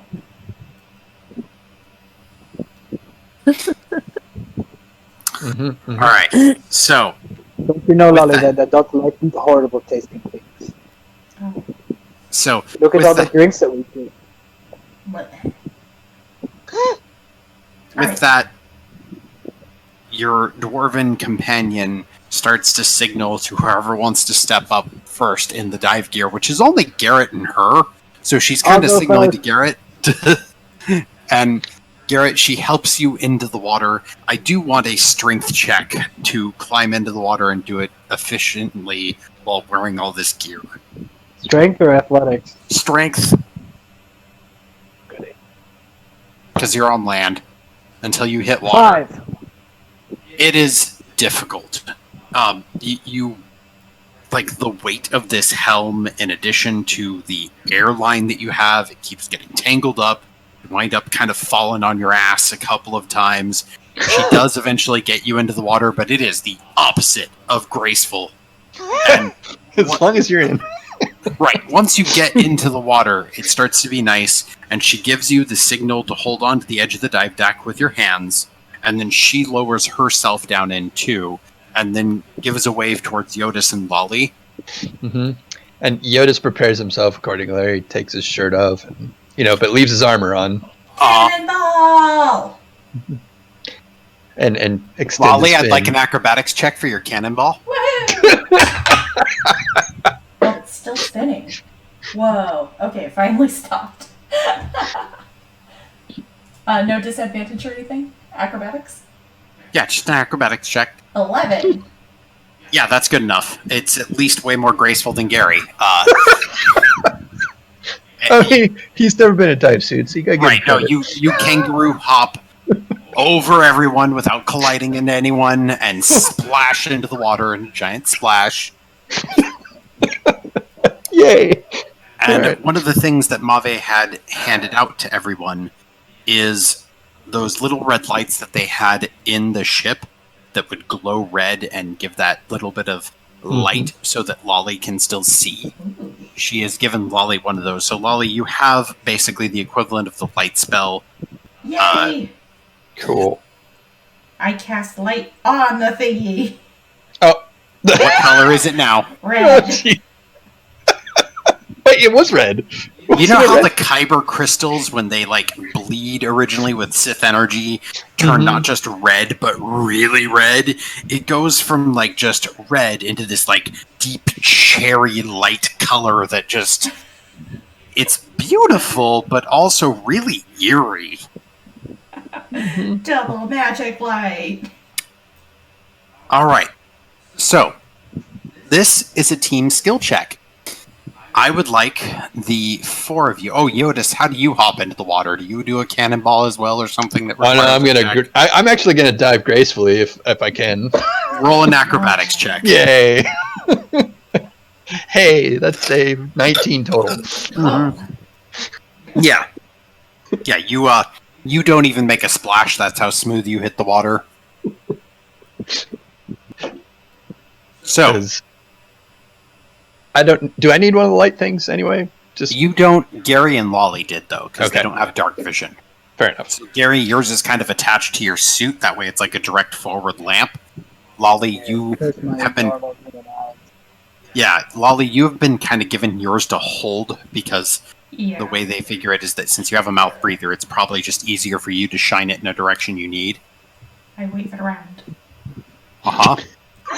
Blind a scallywag if I see it.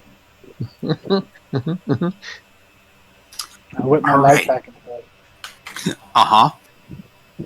So this is a group skill check. I will accept an athletics check for swimming for each of you Okay. as we are attempting to dive beneath the water. Nat 20, baby.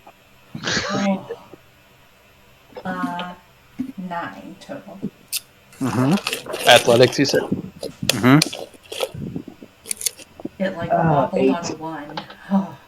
No, 9 total. Okay. All right. Well, thankfully, the leatherback and your resident fish boy are both experienced in diving, and as much as Garret, you're not failing, you're just struggling because this is counterintuitive to everything you've ever learned. And I don't even know how many times you've been swimming throughout your life. How many times have you been swimming? I'm gonna roll for it. Okay. No, that makes sense. That's a great idea. That's actually legit, Bob. I don't know how much you know about dive suits, but the dive suit actually does act counterintuitively. Yeah.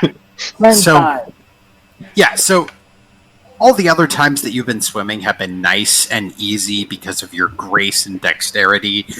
This is the dwarven form of swimming, where you just strength through everything. Just fight the water. Yeah, fight. And it does take a while to get used to.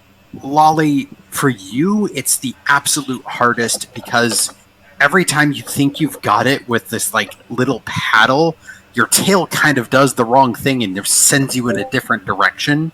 But with the leatherback gaining a success on her dive check and Jyotis gaining 2 successes, he's able to kind of tail you and help navigate you down. And all of you start to submerge. And you go down the first 100 feet. I'd like perception checks from everyone. Perception. Oh, and hey, let's give Lestrin something to do. Lestrin, would you roll me a d12? Okie dokie. 11. Mm-hmm. 19 for my perception.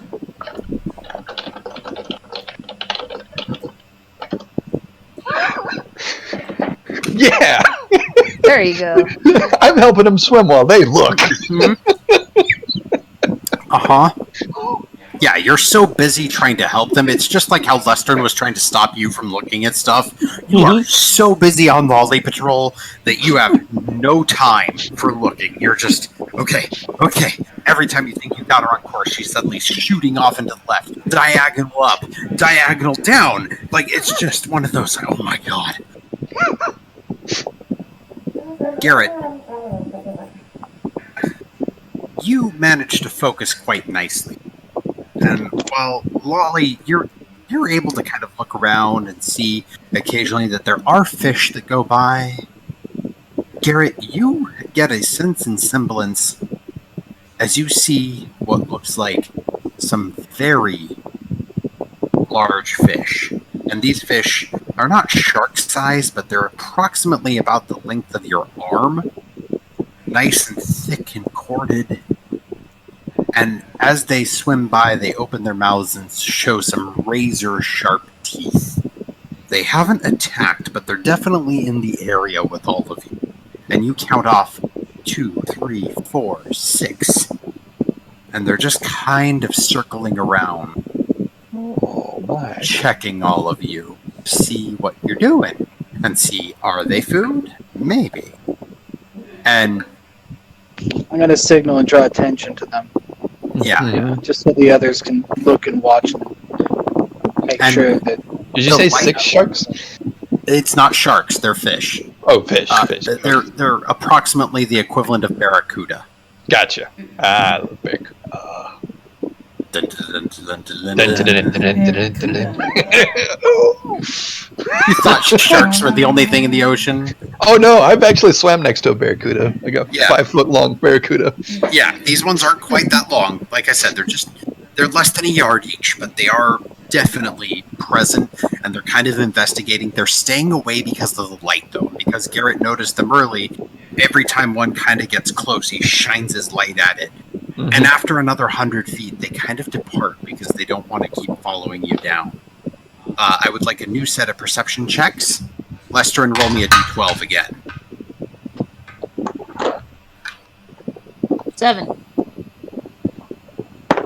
Dirty 20. Okay. Natural 1. Oh no. Caution does not like me today. Just don't get 21. 2 more in a row. Yeah. So, with a natural 1, Gary, I need a high or low. Uh-oh. Let's go low.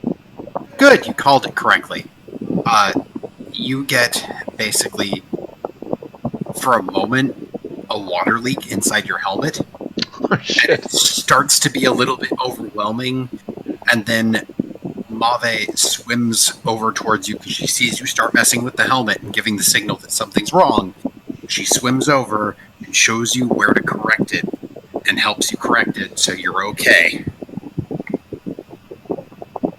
Lolly, Not my thanks. you get the faintest trace of a little bit of rope. About 40 feet out, you see this little tether and line, and then it fades into the blackness. Oh. I start signaling in the direction of the rope, quote unquote. Mm-hmm. I don't like it. Hmm. Do the others see?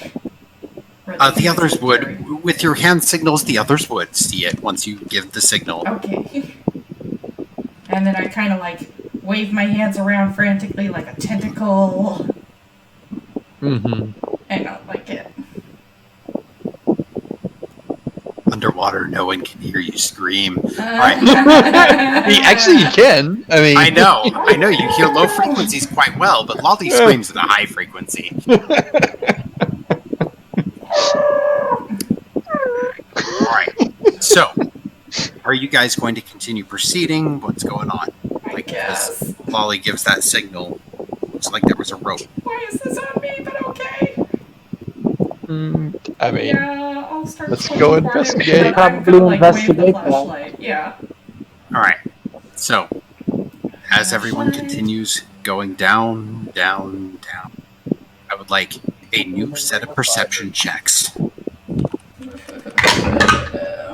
Different die this time. Oh, that was No doubt. 8 total. Okay? I'm just hyper focused on the spot I saw. 19 total as well. Nice. Good job, guys. I mean, I know Lolly's was a bit small, but you guys did good on those. Jyotis, because you can see beyond the light, you get a glimmer of something that looks like it genuinely is a rope and is attached to a metal part that just appears to be kind of free-floating. There's not much to it. And Garret, you track down the rope, and as the light comes across it, you also see that metal object. Lolly, to you, it looks almost like this fish with a giant fishing line that's just sitting out there, because you get it at the wrong angle at first, and you have that like... And then you see the others approaching it okay, and then you have that like, okay, this is okay. Maybe. Danger. How Danger, big is the metal object? Well, you'd have to get close enough and roll an investigation check, because right now you can see it. It's Okay. within that 40 feet. It's difficult to say whether it's like a 3 or 5 foot object. Oh, I see. It's not the size of a sub. No. Okay. Well, yeah, let's go investigate. Like, I'm gonna signal to Garret. Hand signals. Let's go investigate. Like, see if this is a chunk of the missing sub. Let's do it. Like Yeah. Buddhist. Mm-hmm. So, I would like investigation checks. Oh, Investigate. Oh boy. Nat 20 again. I can't get this surface flattening. 13. 18 on the die, so that's plus 3. That's 21. Nice. Yeah. You two do put it together even before your dwarf friend gets there. You two can clearly see that this was part of the crane, actually. It's not part of the sub, but Jyotis, with a natural 20, your investigation check notices suction cup damage, and not the size of the Snarlygaster. Oh shit! Well, this. Suction cup damage, not the size of a Snarlygaster. Is it bigger? Is it Yes, smaller? Of course it is. it's bigger. Do I recognize what kind of suction cup damage it is? Roll a history check. History check. Uh-oh.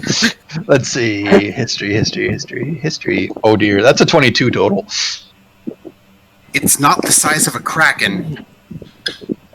Well, that's That's good. a comfort. That's good. But you know, it's at least a giant squid. Bob and his tentacle monsters, y'all. I'm gonna signal, that to the party. There's no way to signal giant squid safely No. to the party. Right, but Would you like to Another signal hand up? gesture, that would have been useful. Would you like to signal up, or would you guys like to keep going down? Oh no. I'm. I mean, it's risky business going down, but hold on, I'm looking if I have anything. I can't. Shit. Dwarven hand gesture for this thing is stuck. I'm looking to see if I could but I don't think I have any. Could I use? Choke on your bad decisions, Bob.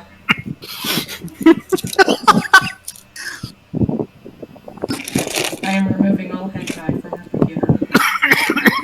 Okay, so Fair is there a enough. small chunk of? Can I pull a hunk of the rope off? Well, it's not the rope that you see the suction cup damage on. It's Right. the metal.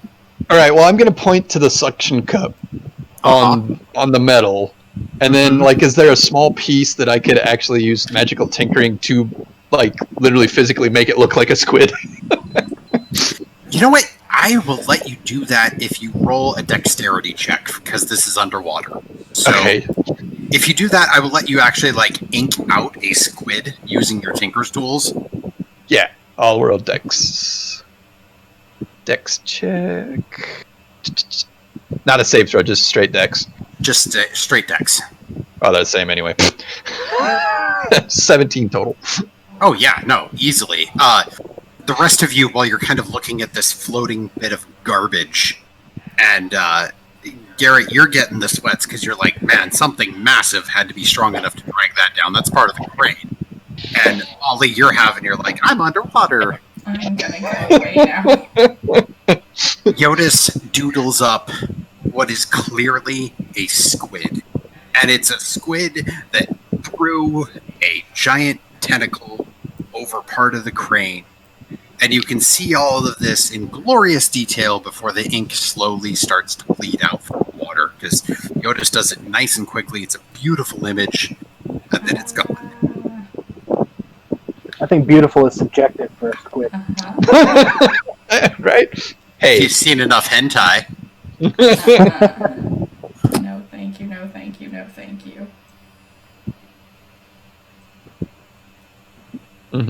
So, Well, I guess we're gonna press on because yeah, I mean, do you want to go up? And Jyotis does the signals. Do we want to go up or do we want to keep going? Perfect. Yes. I'm gonna I mean- say let's keep going a bit longer. Yeah, I'd like to keep going, but keep our You're at eyes. least halfway to the bottom, so... All or no, right. I'm sorry. You're a quarter of the way to the bottom. Or a quarter way down. Awesome. No, We're halfway they to said it was halfway. 600 feet. So you're just about 300 feet down. So you're about halfway. Oh, that's halfway. Yeah, that's Yeah. halfway. Yeah, so... Okay. So, let's go ahead and roll some new perception checks. Lestrin, I would love another roll of the D12. You get a 10. Cool. That was perception again, right? Yeah. That's 17. Okay. 9. I'm way too freaked out. 18 total. Okay. Alright. I like the feeling of weightlessness. This is fun. Yeah, it's great. It's like being back in the astral plane. Uh-huh. I'm so glad I kept my feet dry. Oh, where's the There's classism? There's an entire subreddit called Thalassophobia that's all about fear of water and things under it. And yeah, I can understand that Reddit. I'm sure you guys have a better understanding of that Reddit right now. Nah. So, next 100 feet goes by pretty smooth. You don't perceive anything happening. Looks like you're in the clear. There's a few fish that swim by, but they're innocent-looking fish. Nothing that could be possibly harmful. Are you ready to go down your next to last 100 feet? Let's do this. Let's do it. All right. Another set of perception checks, and Lestrin, that D12. 11! Mhm. 12. Perception. 12. 17 total. Cool. I just made a terrible decision. Oh, I'll discuss it later. okay. It is pertinent to this. Hey, And while you're, if you kill Garret, I have something horrible on mind. so while we're speaking of things that we're gonna kill, Lolly, high or low? Oh no. Well, you called that perfectly. Yay. As you guys are swimming down, you see this large school of fish pass, and then this happens as a sperm whale passes by and attempts to engulf all of them, and it is just in front of you as it passes through. And there's That was close. Hi, Moby Dick. it's not albino. Oh, I like it. oh. I don't like it.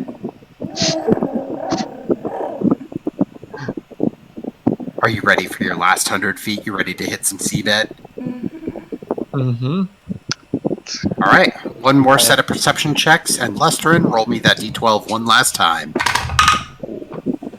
19 on the 6. die. 6 is interesting. That should be fun. 16. You rolled 16 on a D12? How? Oh, no, not Oh, Lester. Super I was power. clearly looking at the whale.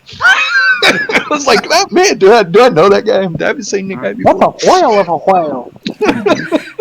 Hey, come back here. Did we have science balls together? Whenever I think of the whale, I think of the stupid whale from Kingdom Hearts. Oh, man. Monstro. Monstro. Monster's a whale of a whale. as you guys reach the bottom, you notice that it's mostly a dull grayish kind of sand down here that is weird because it appears red under the tint of the light. You see occasional lobster and crab. There's some seagrass that gently flows back and forth. And Garret, as you start to look around, you notice what appears to be a large set of drag marks that doesn't naturally go with any of the waves of sand. And Jyotis completely misses this because he's kind of looking at the whale. Lolly, you eventually see it after Gary starts noticing it too. Oh, yeah. But Yeah. there's... Wildly. What was that? I'm gesturing wildly. Oh, look, drag marks. Uh-huh. Well, this has been fun. Let's go now. Yeah, we're at the bottom. I think we should find where these drag marks go. Oh gosh. I think that's a good plan. Alright. So are you guys going to swim along, or are you going to walk along the bottom? Because Lolly, Gary, and the Leatherback have the option of walking or swimming. They can walk slowly or swim a little bit faster. Lolly can boing. Lolly boings it along. I'd like a swimming. survival check from anyone who's trying to pick up the trail of this thing. I will definitely roll that. You should, because mine is +0. Let's see. Survival? Well, I rolled a 19 on the die, but it's more than that because survival. It's 23. Oh, 22. Sorry. Yeah, Lolly, you and Jyotis actually work out the two sides of the drag marks, and Well, pretty I much... rolled it anyway, and I got a 17. Oh, nice. Garret, you did not fail. Everyone sees the direction that it's dragged in. But the important part is that two of you scored so high that it's actually quicker to track it, because it eventually does get from soft areas into more rough rock bottom ocean floor. And as you notice, there's still drag marks of metal grinding along it. And you do occasionally see what looks like small metal pieces of something. Yeah. And after about 10 minutes of walking along the floor of the ocean, or as in Lolly does, boinging, you guys start to reach what appears to be a cliff edge. And you notice... Well, let's roll some perception checks. Okay. Perception. Damn, I rolled. Perception. 23. Got a nat 20. 21. 23. Okay. Nat 20.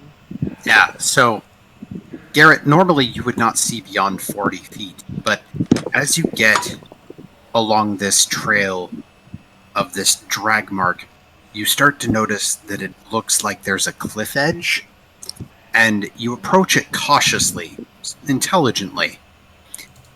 And the closer you get, the more you notice that there's ambient light down below, and in a way of caution, you kind of lift your chest and boost the lamplight up, whereas you look down, and in just the right view, you see that at least 200 to 300 feet down further are some glowing lights in what appears to be a dome.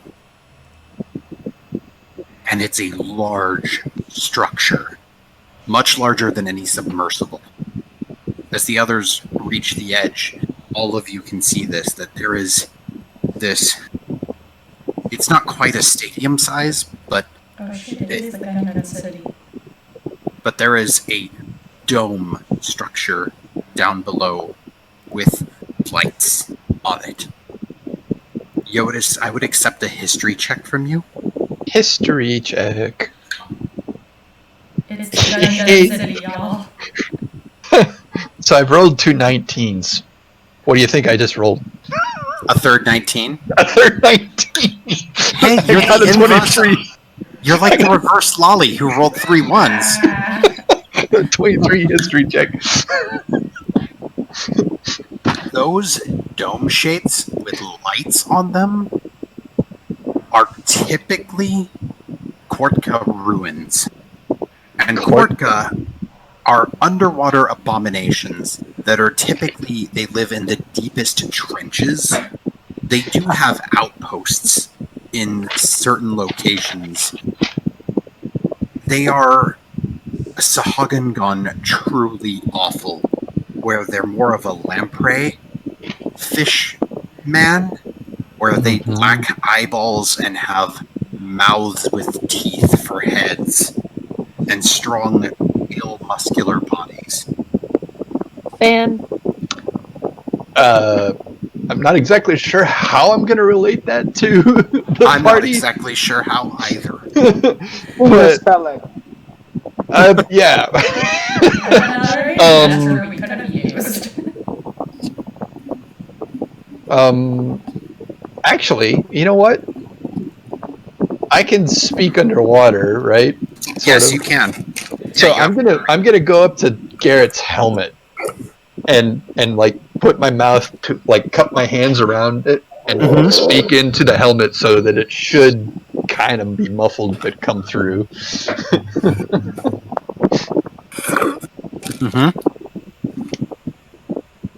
And can I relay that information that way to Garret? Yeah, you can. And then I'll do the same for the dwarf, but poor Lolly. I mean, Ollie, if you get close enough and you speak it, she can hear you because she doesn't have a mask on. She can. Okay. Yeah. Well, then I'll do that for Lolly too. Okay. And relay what that thing is down there. I make the let's go signal. And by go, I mean away. You mean go up? She signal returns to the ship. Yeah, about 30 minutes of air have gone by. This is a high level area, guys. What do you think, Garret? Do you think we should continue further? We would risk. I mean, we already know there's a giant squid. I kind of make the gesture of, like, question mark as to quantity of opponents versus 4. I mean, oh, as in, like, let's get the hell out of here. Underwater. It's a bad idea to raid a structure with an unknown number of opponents when you have 4 people and only 2 of them can breathe under the water freely without magic. And one of those is still temporary. So it's probably a bad idea to press this much further. We can assume that the sub was taken in there. If we want to investigate a little bit further to see if we can find maybe where the sub was taken, but I mean, I'm not confident that we can get anyone out of there. Yeah, and Garret, with your check, you know it was dragged directly over this with the angling to go towards that. It's headed towards the drum. Okay, so okay. Yeah. I say we go report our findings then. Let's go. Yeah, there's a time you just need to cut your losses. Well, they abandoned ship. I'm not there, but, you know. I don't know. Did they know? The squid maybe the squid was like, "Hey, look, food." Maybe they were sheltering in the sub, and then. Yeah, I'm assuming they could have been sheltering in the sub from the bird on deck, and then the squid was like, "Hey, yummy." Who knows? Who knows? So, you guys do not have to make checks to come back to the surface. It is a nice, easy trip back up. In fact, the only creatures you do see other than schools of fish is a pod of dolphins that swims by when you're at about 200 feet. Okay, and they kind of swim around you for a moment and like do that, like, and then take off. Well, at least they didn't try to rape any of us.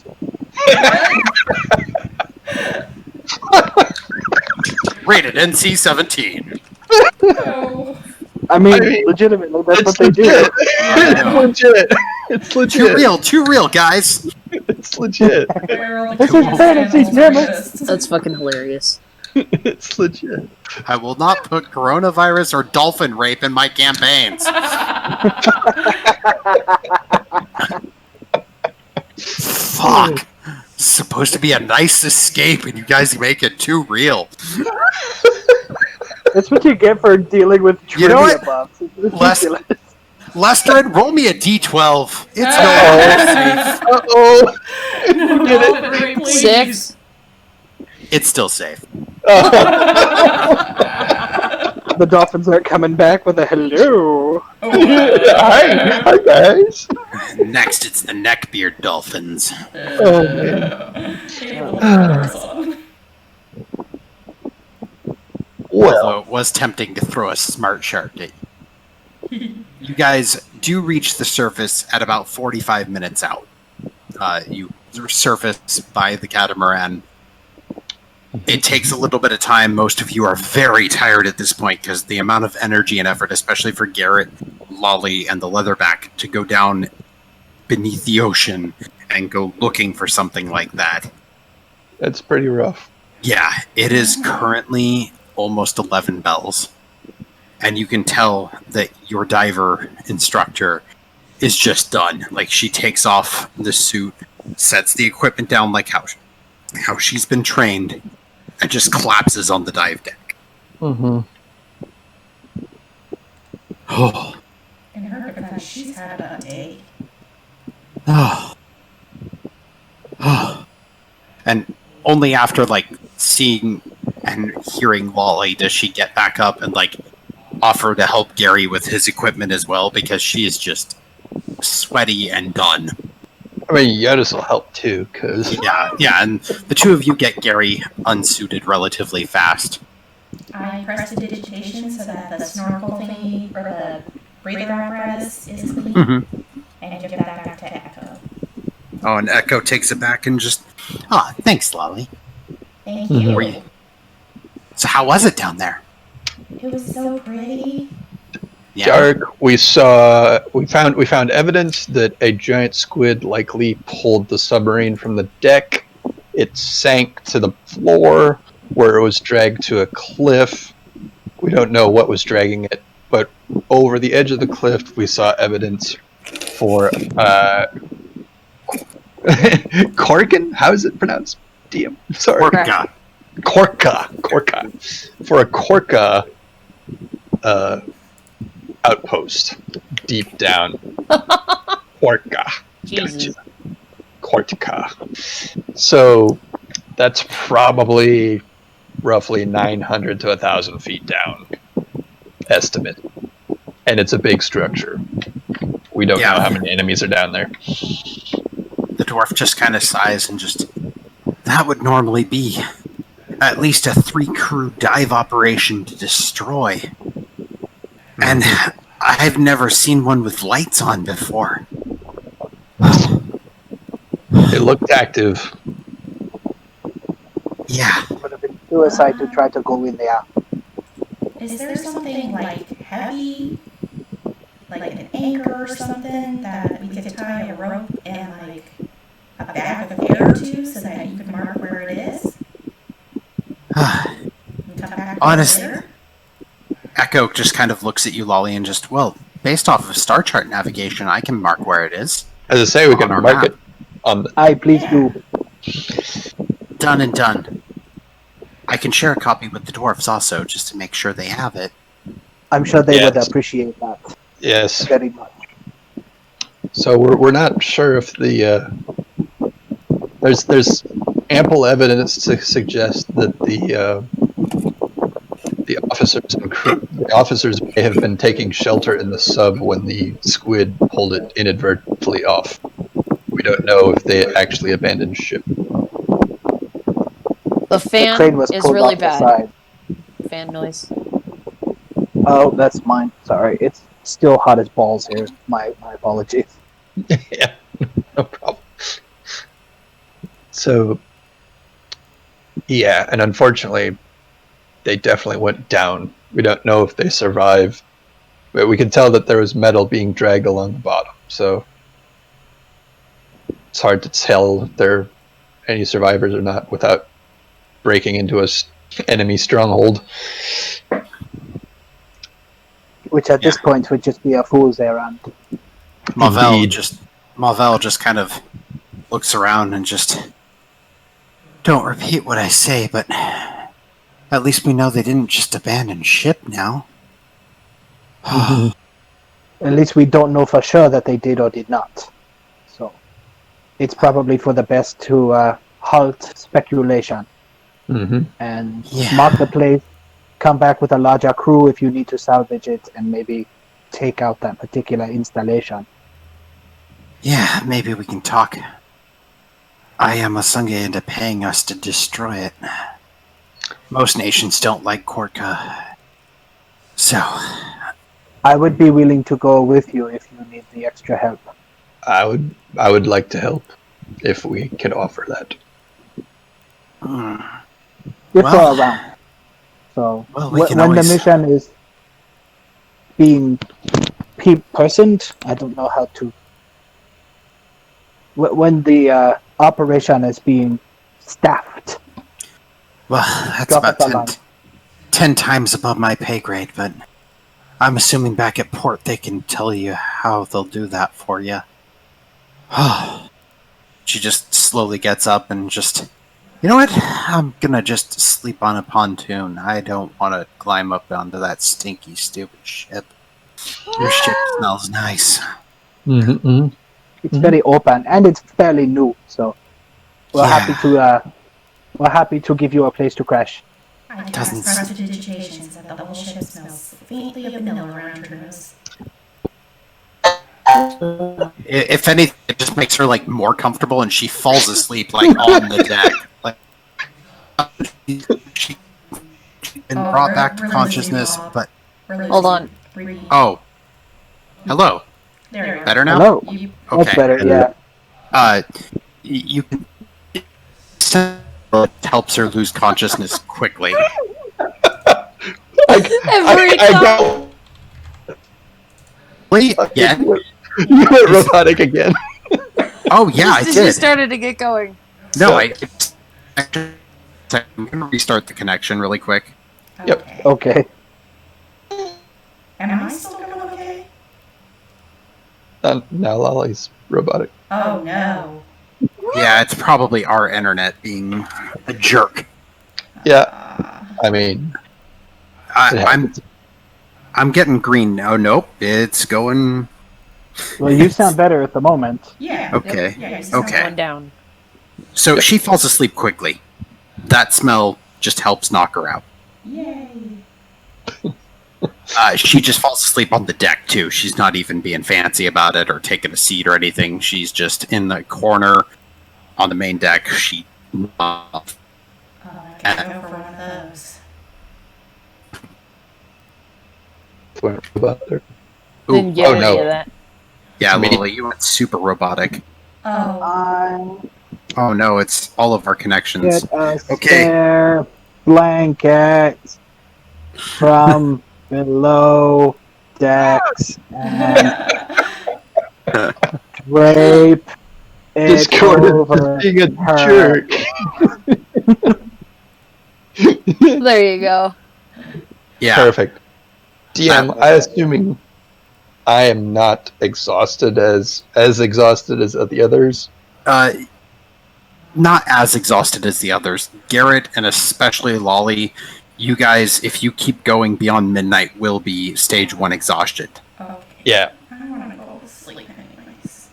So yeah, I just want to go relay what we found to. Yeah, I'll go with him to relay that information. Then I'm going to go find my bunk and crash for a few hours. Mm-hmm. I'm going to cuddle up next to the dwarf. Okay. Good. So let's go find Lestrin and the dwarf captain. The new dwarf captain. Yeah, the acting captain. Acting captain. My captain. Acting captain. You find him standing at the helm, and currently the rest of his bridge officers that he has appointed are asleep. Like, they're just sleeping out in the bridge area, Mm-hmm. And you notice that it's like he's just stressed to the max. Mm-hmm. And now that everyone else is asleep, he's kind of showing it. And when you enter, he just kind of looks up and just... Hi. How'd it go? What did you find? Well, Do you want to tell him or shall I? go ahead, Garret. I'll chime in when I need to.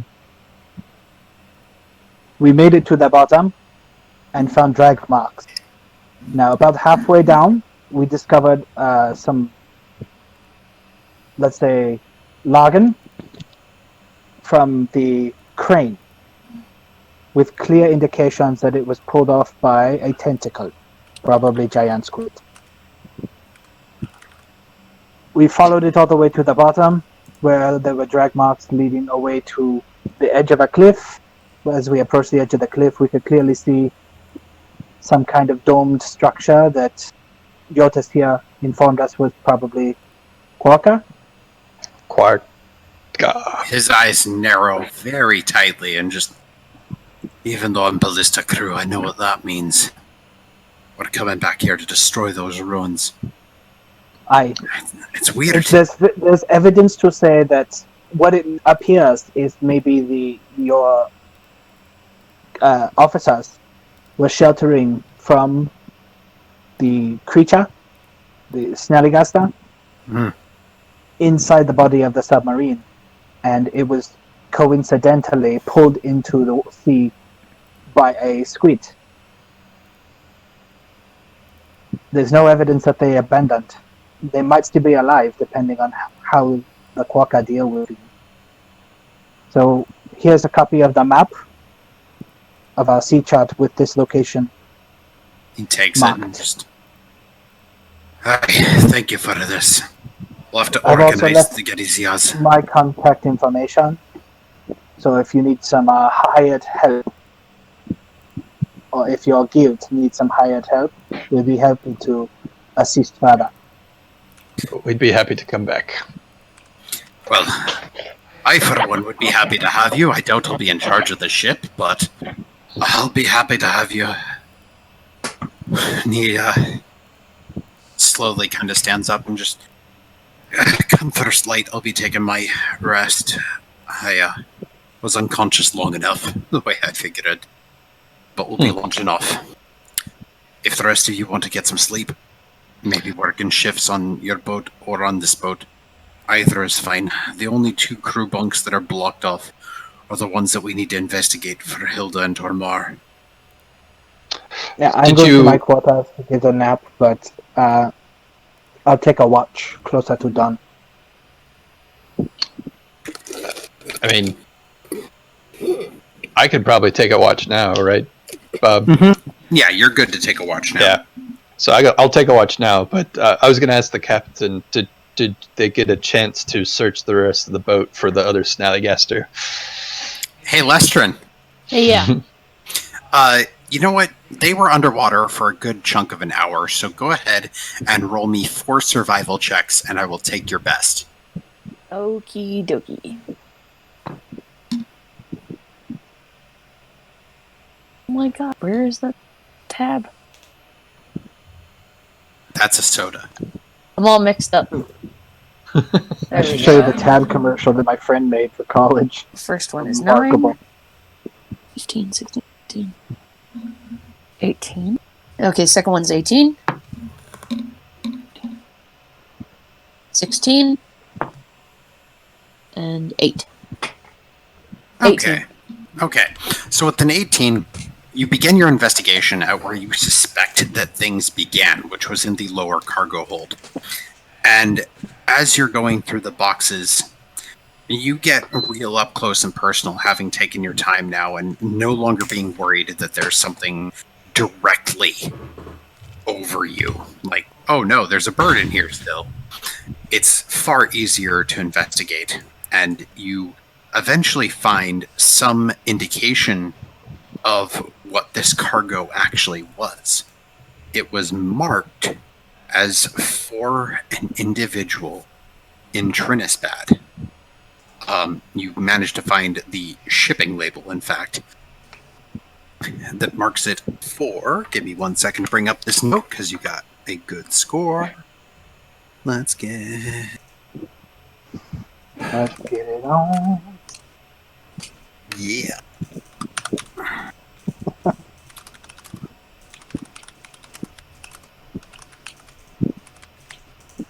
Okay. Bum, bum, bum, bum.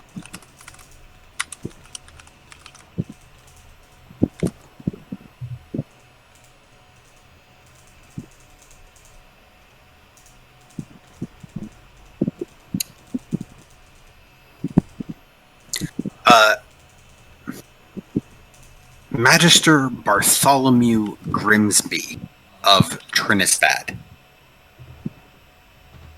So, Bartholomew, what? Grimsby? Grimsby. I'll type that part out right there.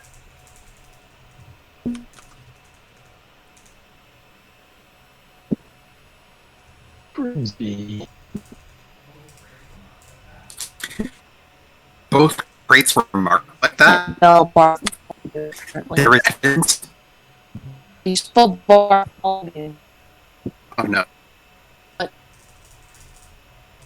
Everybody for again. Oh no. Mike.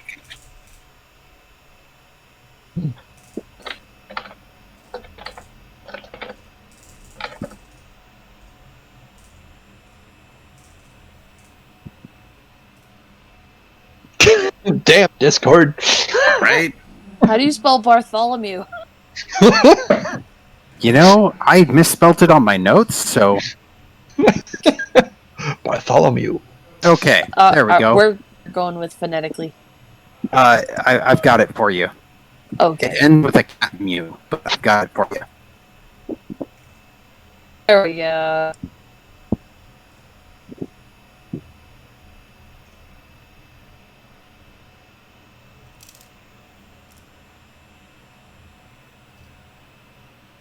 Thank you. No worries. Both boxes were marked for him.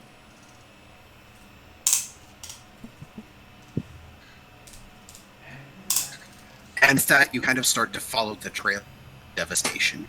And you understand that essentially what seems to have happened is that there was enough sedative components in each box that looked like they were completely destroyed because an egg hatched. And when the egg hatched, that triggered an awakening of the parents way too early and brought them out into a rage. And they ravaged the ship, and you can kind of trace through their path of destruction, where one was going after all the crew inside the ship, the other was trying to apparently get out on top of deck to survey where the birds were to get their bearings, because they're creatures like any other creature. They want to know, where are they? Mm-hmm. So one got above deck, and after one got above deck, someone shut the crew hold so that the other two couldn't escape. That one that got above deck killed that crew member that you first found when you got aboard the ship, and then as far as you can tell, it left the boat. Wow. So it's flying around somewhere. And it happens to be that perfect time of night where the moon that does not exist is not taking up any of the starlight, and the stars are shining just bright enough to where you can see the shadows of those mountains in the background as you look out there, and you just get that thought of, like, it's probably making a new home on Summer Bella. Mm-hmm.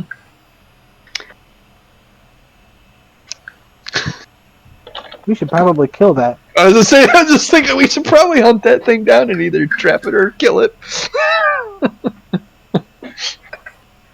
We'll complete the set. Mm-hmm. So, Lestrin, after you do all that digging, do you go report this information to Colomar? Golomar? Yeah, now I'm doing it. I know. I wrote it down. So I have all their names listed, but my mind goes like, who did you send where? Yep.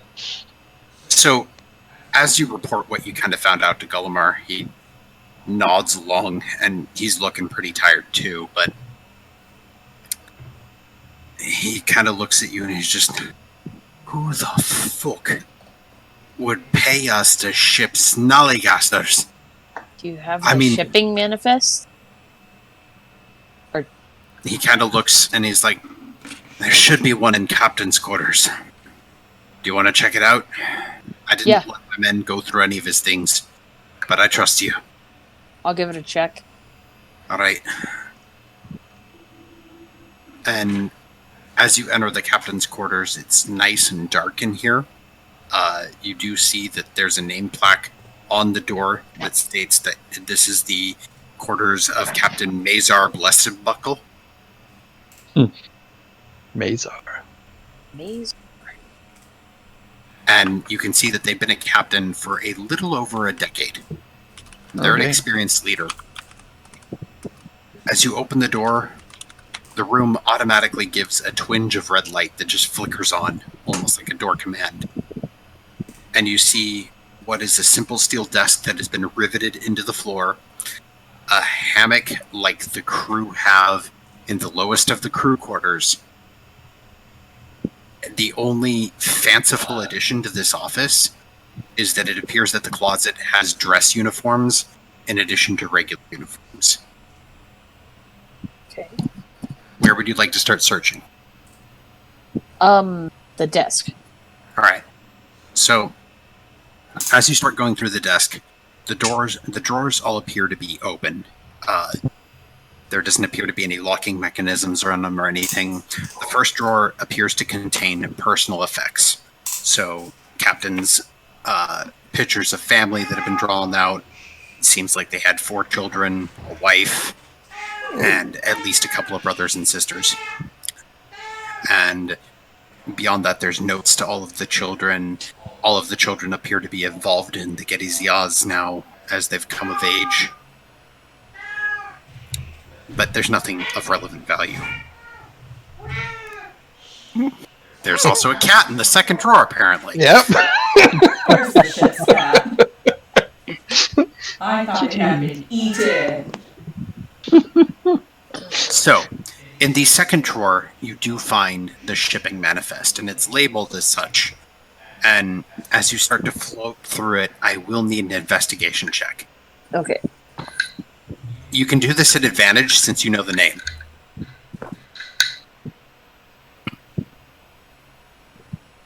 16. Oh yeah, that's good enough. This was mostly a matter of time. It just takes you a few minutes to flip through because this is the most recent ship log. And despite the fact that these were picked up in Soulforge, they were given sedatives in Soulforge, and then they were resedated in Alarissa Mall.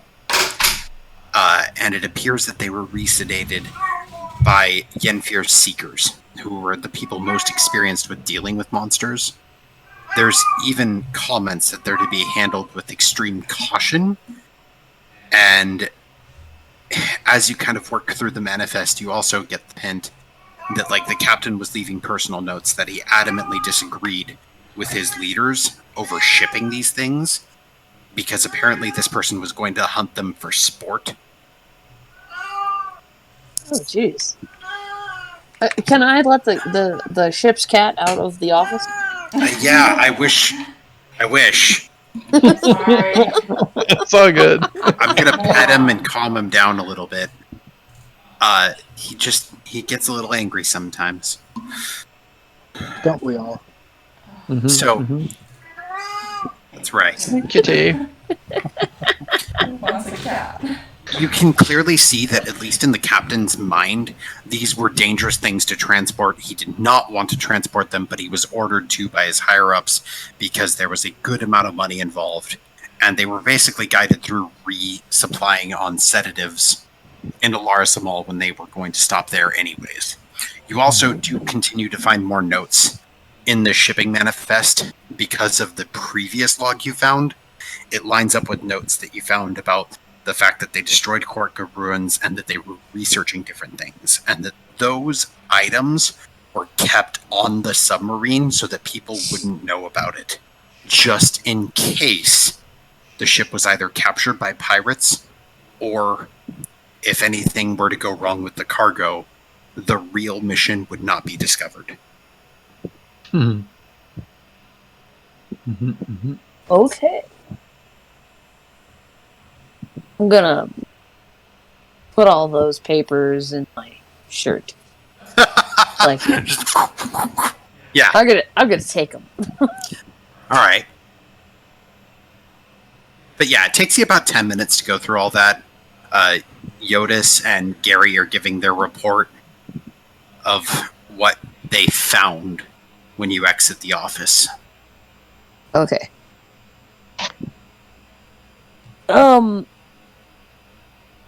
Let's see. Now I gotta decide whether or not I'm gonna tell Golem our captain knew what the hell they were transporting. Mm-hmm. I am going to keep it secret. Okay. Keep it safe. Keep it secret. Keep it safe. Yes. Golomar, upon like kind of wrapping up his conversation with Jyotis and Garret, does hear you close the door and looks over and just, Lesterin, you find anything useful? Find who the asshole was that made us ship these fuckers? Unfortunately, I didn't. Roll a deception check.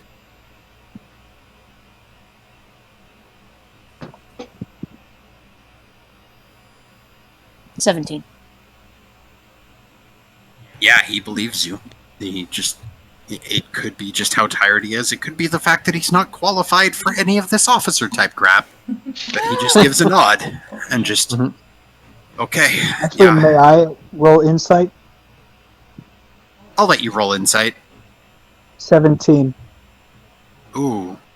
Garret, you notice that there is just kind of a twitch in Lesterin's mouth as he speaks. It's not obvious. You barely get it. But something's up. I'll keep that information to myself. I probably would have noticed. Yeah. You're attentive like that. And especially with your background, you have to be. Yeah. So a lot of things I really think are useful. Yeah. Golomar just gives a nod. Well, thank you for trying, Lesterin. I do appreciate that we at least know where the fucker Snallygaster is gone. We're gonna have to track that thing down eventually, I guess, but I can at least have to get Easia's warn Summerbella. Cool. Is the Lucky 87 rigged up to be towed? We can get it, so new shift starts in about an hour, and I'll have it rigged up then. Yeah, the fresh crew. I'm going ought to be get able some do rest. it. Yeah, once we get towards dawn, we'll head out. I'll stay and help with the first watch. I'm gonna go and take a spot in my hammock too. Yeah. I'll help rig the ship when it's time. Aye, very good then. So, with that, rest well. Thank you for everything you've done. Stay safe. Give us a shout if you need anything. Not that we can do much, but we've got 2 big fucking ballista that I know how to use. That's comforting. I rest well when you do. Aye. Until morning. So, with that, those Long of you rest? who take... Yeah, long rest achieved. All of you may heal and get all your spells back. Yay! Thank you. I got both my rages back. Yay! All those barbarians with all their spells. I cast rage. I cast axe. I can only make fun of the fighter's spells for one more level, and then the fighter actually has spells, so... I have plans. But before we hit the hay and we get back on our ship, I want to tell Gary and show him everything that I found. All right. Yeah, role play that I out. was going Go to for it. actually ask. I was going to ask you to meet me in the morning. So this works. Oh, okay. Well, then let's do it in the morning. Yeah, all right. Well, the shifts go nice and easily. Nothing appears. Yay. Come pre-dawn, first light of... Do I need to roll anything for rigging the boat or bleh? No. Cool. I'm on Yeah. a boat. It's just a matter of time, basically. That's all it is. Mm-hmm. But yeah, Gary, Lesterin, go ahead. So, Gary, you awake? Come in. Yes. Okay, so I could tell you saw through my deception up there on the ship. I wanted to share this with just you. barely. But I was curious. I'm not a very good liar, I gotta tell you. Don't worry. Yeah, put it on the table. Let's see what we have. So I'm gonna pull out all the papers from my pocket and spread them all out and kind of point out, all the little. I'll sit there looking at it for a second. It's like, can you teach me Dwarven? I can't read any of these. Okay, so I know it's complicated, but eventually I would like very much to learn this language. I'd be happy to teach you. Well, I'm gonna point out, the origin of the Snallygasters, where they were headed. Point out the captain's notes about his displeasure about transporting them and how dangerous it was, and the underlying mission of the boat. My brain turned off at the end. I apologize. No, that's okay. If you remember the diver's journal that you found last week, described that basically this boat was kind of doing reconnaissance, and it was doing reconnaissance to see how Ayamasange was holding off the enemies that everyone else has to hold off to, because they've been kind of curious about what the nation of Ayamasange has done to hold off the Ashborn Empire and what they've done to hold off the Yuan Ti. And that's kind of what they've been subtly investigating. Oh, I have those notes. Well, notes from the Dwarf boat. So I'm going to tell Gary about the journal that I found, and I wrote, what are the humans doing to repel the Ashborn Empire? They rape and pillage and turn them into shades of themselves. Check on the humans' fort at Fort Basalt. The humans have airships. Using and making headway with them. Why are there no invasions? One of the ship's alchemists discovered the salt from Fort Basalt was weird. The Goodies ES wanted to investigate what was going on with that. They're going to Trinisbad to investigate the Yuan Ti. The last entry was the cargo appears to be moving. No one knows why. Need to get ready. The writing was rushed, and there's the klaxon rings. Just take all of that in. Yeah, and as you take all that in, based on where you're from, you would know. I was going to ask. You would know the name Grimsby. No, you do not need to roll. Because considering your background, you would know the name Grimsby. Because in New Welkin, Dolanforth Grimsby is the Magister of Justice, basically in charge of local police and military forces of New Welkin. Their house is easily the most militarized.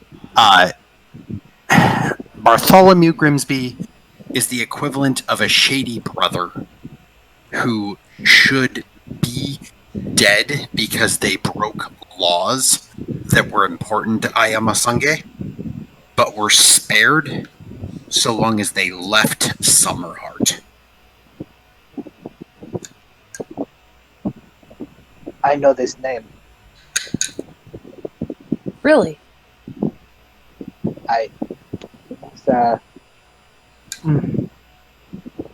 Let's just say he's only alive because of nepotism. Oh, Kind of a troublemaker amongst let's say, the Regency.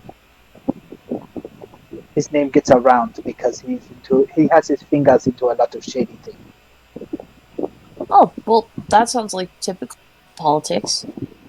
Aye. Mhm. There's actually there's a possibility that now this is in New Welcan, not in Ayamosange, but there's a possibility that this person and our friend, oh shit, I can't remember Alyssa's character's name. Locks? Lux. I knew it was an X somewhere, but I kept wanting to say Gax or something, and I knew that was wrong. There's a possibility that this person and Lux have some contacts in common. Perhaps if we can find him and ask him some questions. That sounds like a good plan. So do you think I made the right choice not telling Golomar? He has a lot on his plate, but we should probably tell him eventually, after he's gotten some rest. I'm sure this will just Probably make it after we better. get to the shore, too.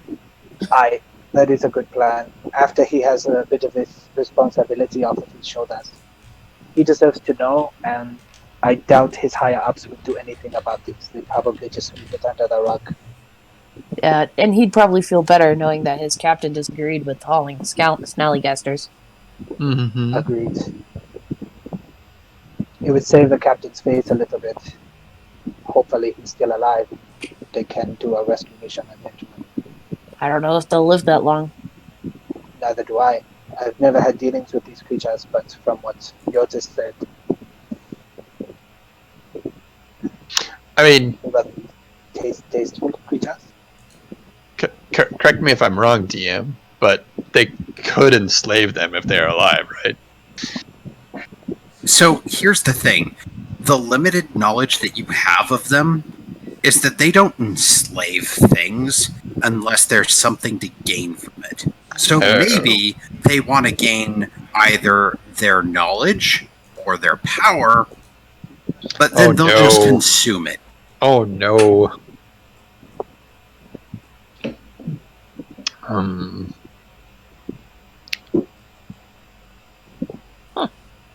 The timetable with the storm and with our limited supplies of wounded and exhausted sailors,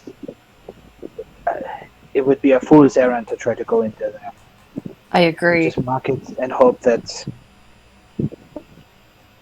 they're fortunate enough to either die quickly or be rescued.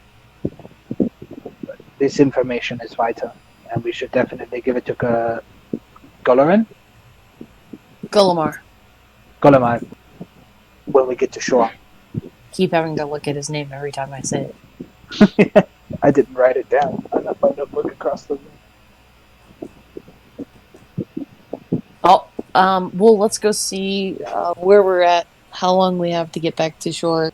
We're underway, are we not? The ropes would be in process of being attached, like Jyotis is helping with all of that right now.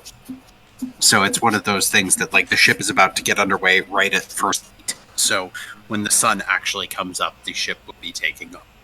Mm-hmm. Oh, excellent. After my one workout. Okay, I'm back. Welcome back. I was going to say, do you want me to stash these papers here, or do you want to hang on to them?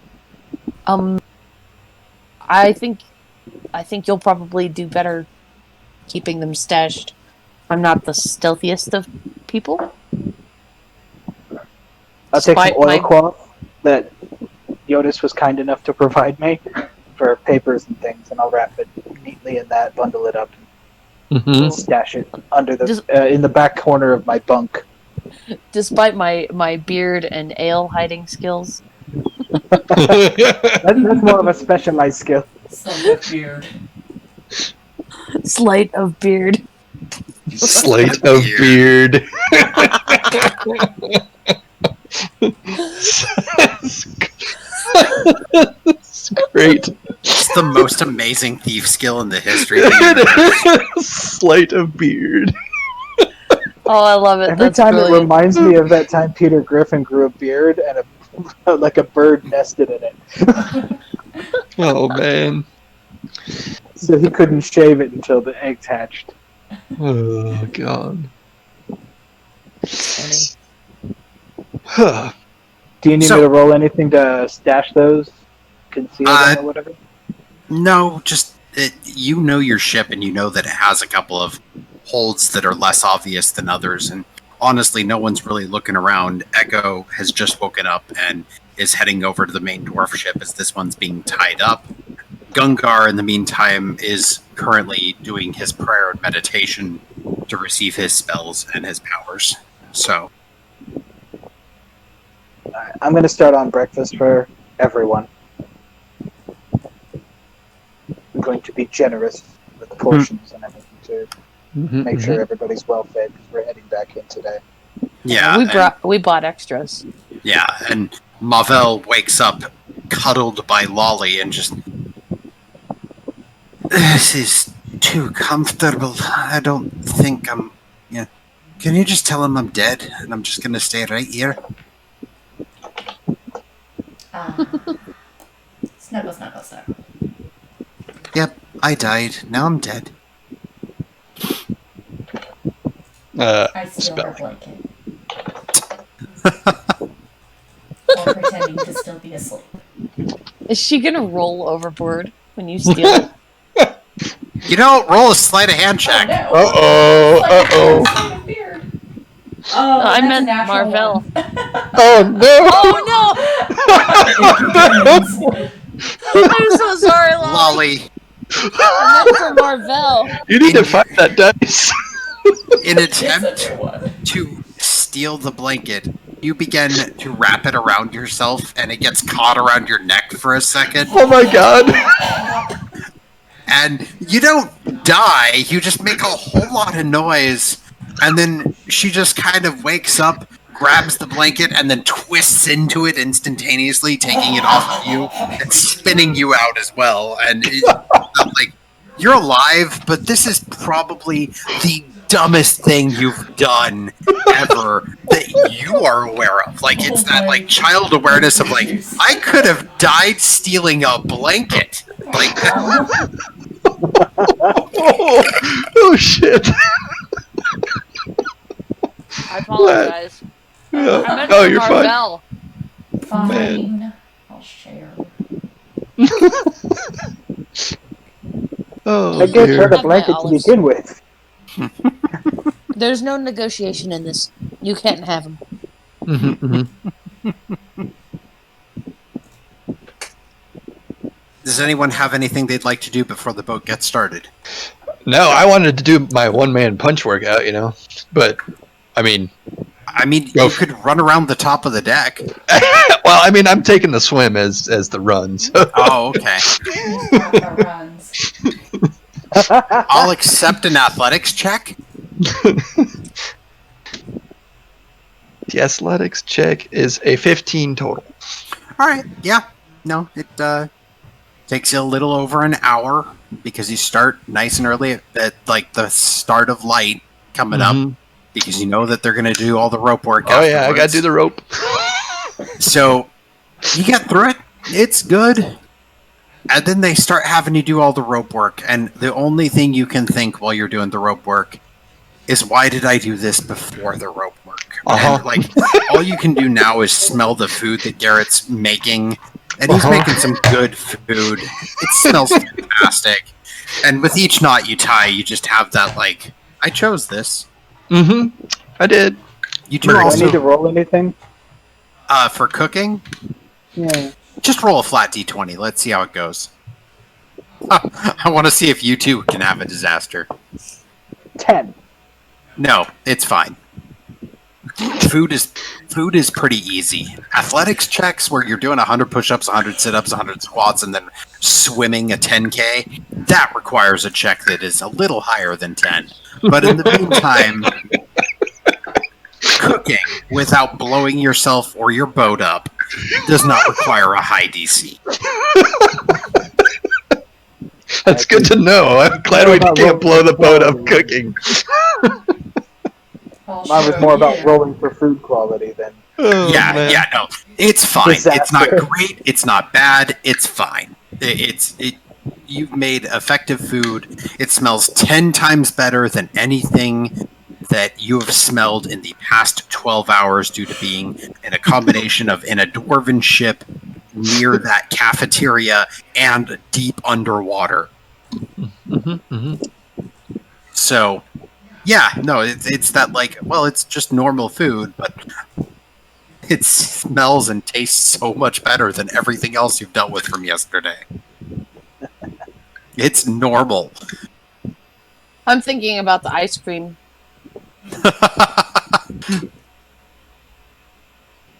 We'll have to get some when we get back. Did With somebody that- say ice cream? I'm thinking about it. I didn't tell it out loud. Oh, okay. Never mind. I mean, I guess Jyotis would want to check on Mr. Snappy too. Make sure he's doing cool. Mr. Snappy is just fine. Feed Mary Jyotis. Not yet. Yeah, he doesn't have a pot of awakening yet. Not yet. You've had time. It was in the plans. I haven't seen that Well, movie. have I got so something for long. you? I know. As the sun begins to rise, the Stalkon gives one giant blare of its horn, and you hear a couple of dwarves up on deck. Yeah, there's the, like, low...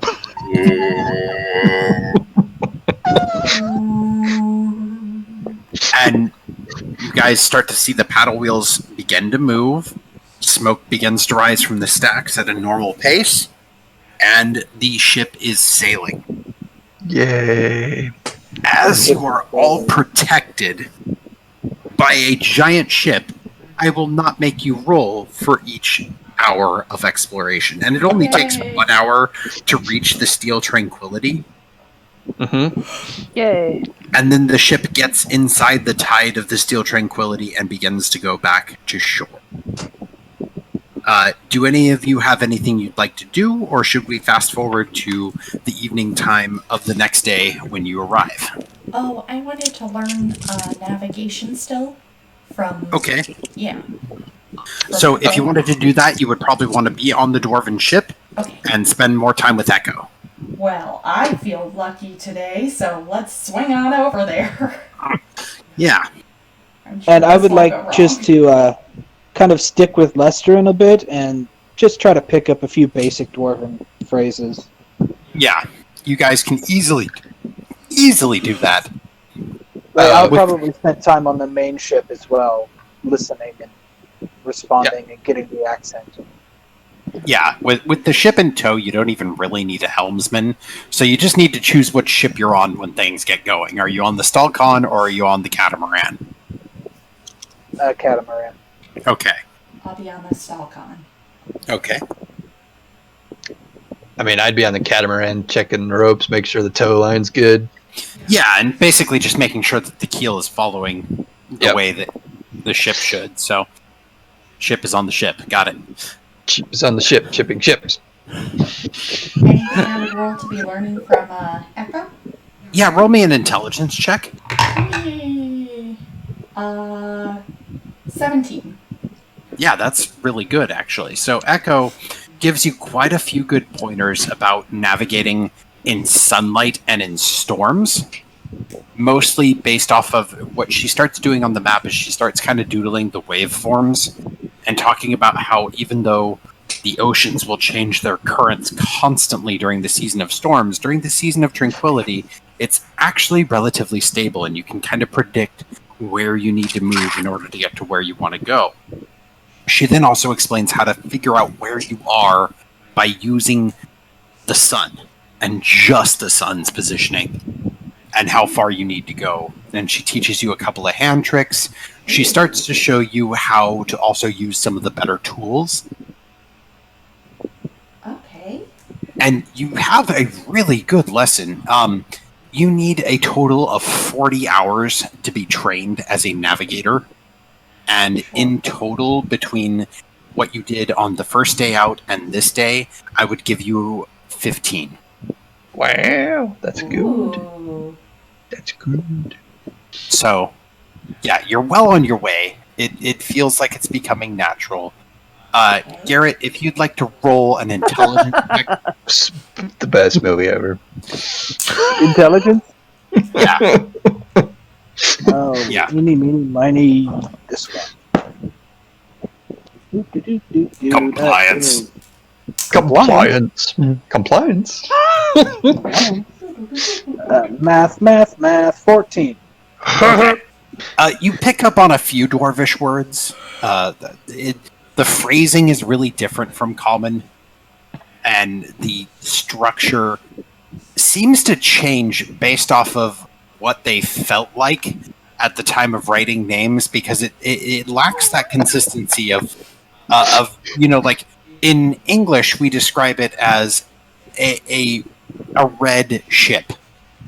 In Dwarvish, it appears to be A, whether it's old or new Dwarvish, B, whether it is named by surface dwelling dwarves of houses or underdark dwarves that return to the surface, C, based off of whether it is metal or stone, it changes whether the metal or the color comes first. And it's really weird. Like, you're not missing it, but each time you start to think you have it, Lestrin throws out a new phrase, and you're just like, huh? So secondary verbs that come at the end of the sentence in the infinitive form. Adjective are case sensitive and working. It's very strange. Yeah, it's just it's a very different method of speaking. You get the guttural tones of it quite easily, but in the meantime, it's different. Put it that way.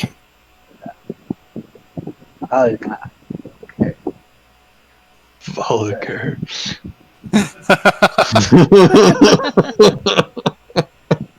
You'll get it eventually. The day goes wonderfully easily this time. There's no shark encounters, no raiders that try to attack the boat. I mean, when Jyotis isn't watching the ropes, he kind of wanted to talk to the Loxodon a little bit. All right. Well, yeah. No. So let's RP that out. So yeah, because admittedly, Gungar is basically just right now in very passive positioning and tinkering with a few of his toys. That's what Jyotis noticed because he likes to tinker. Yeah. So Gungar, what are you working on there? Well, to explain in shorthand, I'm attempting to make this propeller helmet not have a 50% chance to fail every time someone uses it. It actually makes people fly? No, it makes people levitate. Oh, levitate. Which is still useful. That's useful, indeed. Does it make them weightless, or does it just help with the weight? How does that work? Well, if I may. And he spins the propeller just a little bit, and you start to see it lift up. There's a little bit of magic from what I can tell. It's gravity-based, so it helps cancel the effects of some gravity. You still maintain your mass, and you still feel like yourself, but you are suddenly able to float through the air in a direction that you so choose, almost like walking on the air. Intriguing. I'm working on a similar system, but for water. What are you working on? He pulls out his boat book, and he flips through a few pages to the tubing, the intake tubing, and he's like, "See, I would like to make this tube here that we could infuse with some magic properties. Are you familiar with anything that would be useful in this? I would like the water to be mostly weightless inside this tube."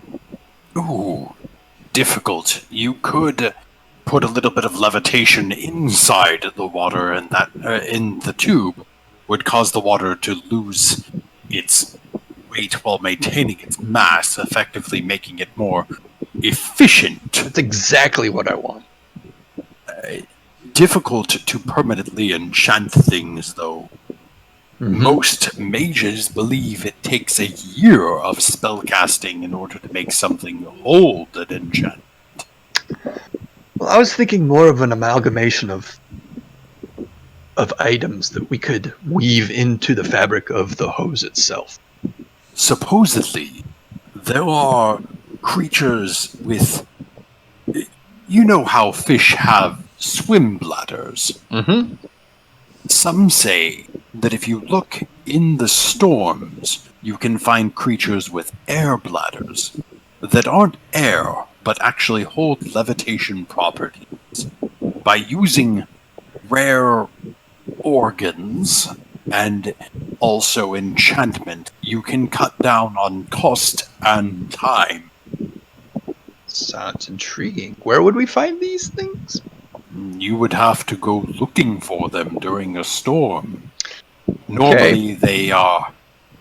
You've seen jellyfish, right? Ah, giant balloon fish, huh? Well, no, not one of those. That's how they float. Those do have an air bladder also, yeah. But yeah. If you want a level 3 a beholder, I will let you. Hopefully not a beholder, but yeah, I'm specifically thinking of, this is out of character. I'm specifically thinking of a page from a Carl Sagan book that showed giant blimp fish on Jupiter, like floating through a gas giant moon. Yeah. Anyway, something like that. Yes, something like that.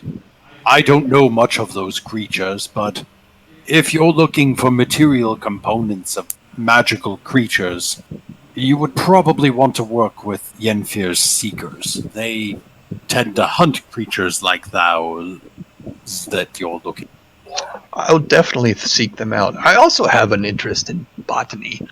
I bought these simple clay pots, but check this out. And he pulls out Mr. Snappy. Oh, you found a carnivorous plant. Yes! It eats meat! Well, yes. I'm sorry. I'm used to being under the ocean more than I've only been on the surface. Maybe 10 years. I mean, 6 years recently, but not very much. Are you not a Triton? You look similar. Do I need to do a history check if I know if I have Triton DNA? You would know that there's some of that. Mm-hmm. So this is a difficult question to explain, Gunyer. I'm not entirely one of anything. I'm something of many things. Oh, so like patchwork. A little bit, yes. I do have Triton DNA, but I also have a little bit of Gith and other species. Oh, interesting. There are are very not few many who can blend different species. Indeed. Where are you from? Well, in the past 6 years, I've sort of called Gilderstrand my home, but that is technically not my home. Where were you born? Let's say I was illuminated in the like the deep sea. Huh. And he has kind of a pause before looking at you a bit odd. And what year is this? Well, according to calendars across the world, it is several different years. Indeed. But if you mean by the most commonly accepted surface calendar, it is 23 a.m. after moon, as in the moon is gone. Mm-hmm. I knew the moon. It was surprising to see that it wasn't there anymore. You should have seen what happened when the moon disappeared. I was asleep when the moon disappeared. In my country, those who are shifters got stuck in their animal forms. Oh, Many no. of them went mad. Many tabaxi have sent out on quests to find the moon. It is an odd thing. Indeed.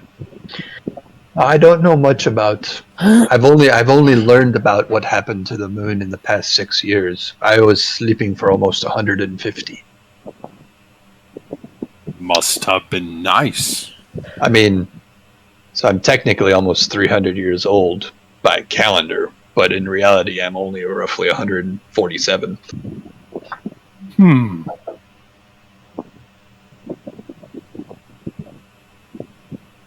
And he kind of gives this long stare out on the ocean and just... I wonder... Do you know where you came from under the sea? I have a good idea. Did they have technology like this? And he kind of points towards some of your drawings. Yes, Interesting. I helped create some things like this. I'm a tinkerer myself. So I see. Most who are tinkerers get very involved in For me, it is magic items that bring a little spark of joy back to life. Too often we go through life just thinking of hardship. What do we need to do to get to the next day? How do we live? But I prefer magic as an enjoyment. What sort of enjoyment things do you have with you? Well, and he starts going through it, and he's like, first off, this is an alchemy jug. Have you ever seen a person lose a bet and need to drink mayonnaise? I can make an alchemy jug. You have one that is permanent? Yes, I have a permanent alchemy jug. That's probably expensive, isn't it? It is not cheap. How much does an alchemy jug cost? You Well- said things of enjoyment. I will hurt you for that.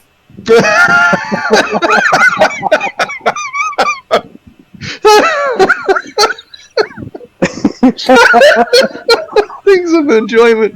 Oh, this toy bag. Anyway, Standardly speaking, in cities this is 6,000 gold pieces.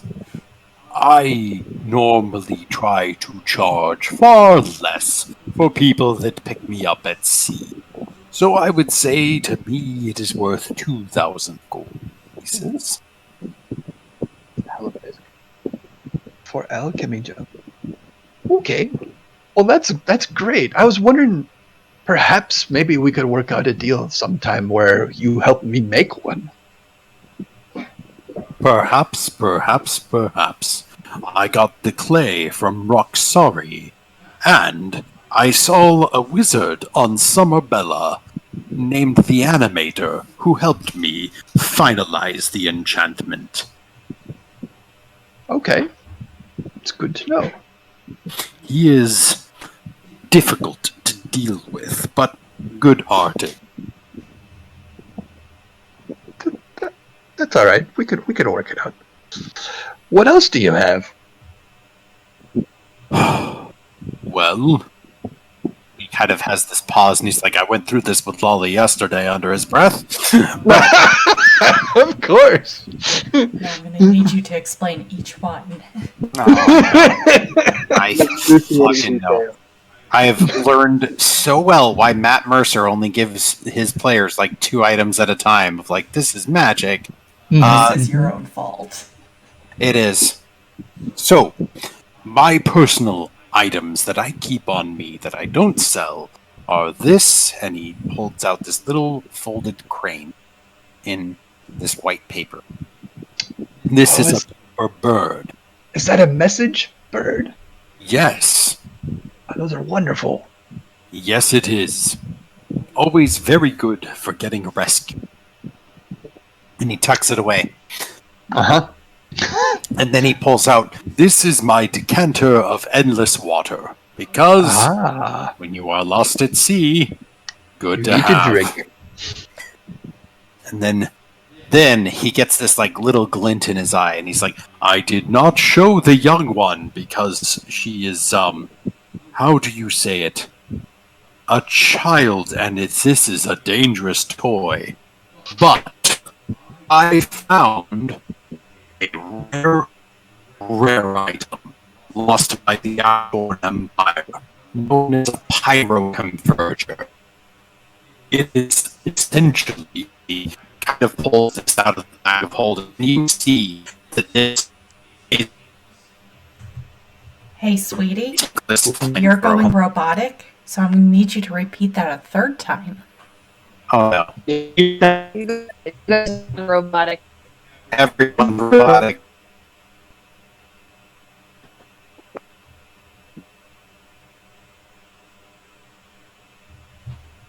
Hello? Hello, I am so sorry. Let's take a 10 break and I'm restart our route.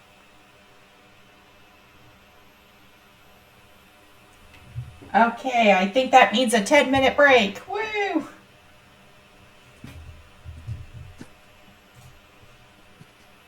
Better now?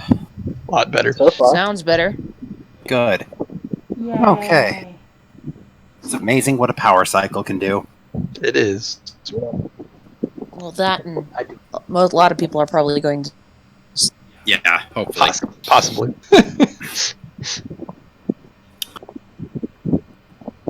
So, where we left off was Gungar was starting to pull out what is the equivalent of a flamethrower that does not have a I tank. heard flamethrower. That was about the only thing I heard. And he kind of like shows it to you briefly before putting it back into the bag of holding and just, that is, well, the Ashborn Empire calls it a pyro-converger. And it is dangerous, but it is a flamethrower that shoots a 10-foot cone. Not exactly useful over water, but Definitely it is useful and all. Yes. And it is a lot of damage. No kidding. Then, let's get to my last items. I also have sending stones, which are always nice. These let you once a day communicate between each other, and he pulls out these two rocks with faces carved on them. Sending stones, yes? Yes. These will let two people communicate back and forth between each other, but only once per day. That's But very handy. good for long-distance communication. How much are those? More prices from me from items you can't even buy. Or could we make them? Could we make them? These are standardly 2,000 gold. I would charge probably 750 for them. They are, however, easily obtained in the center of a moly statue. Oh. Moly statue. They are large statues in Kalkistari ruins that, Is it a bad omen if we break these things? oh, the moly are bad omens in themselves, my friend. They are large statues that have unique abilities. They are a challenge to deal with.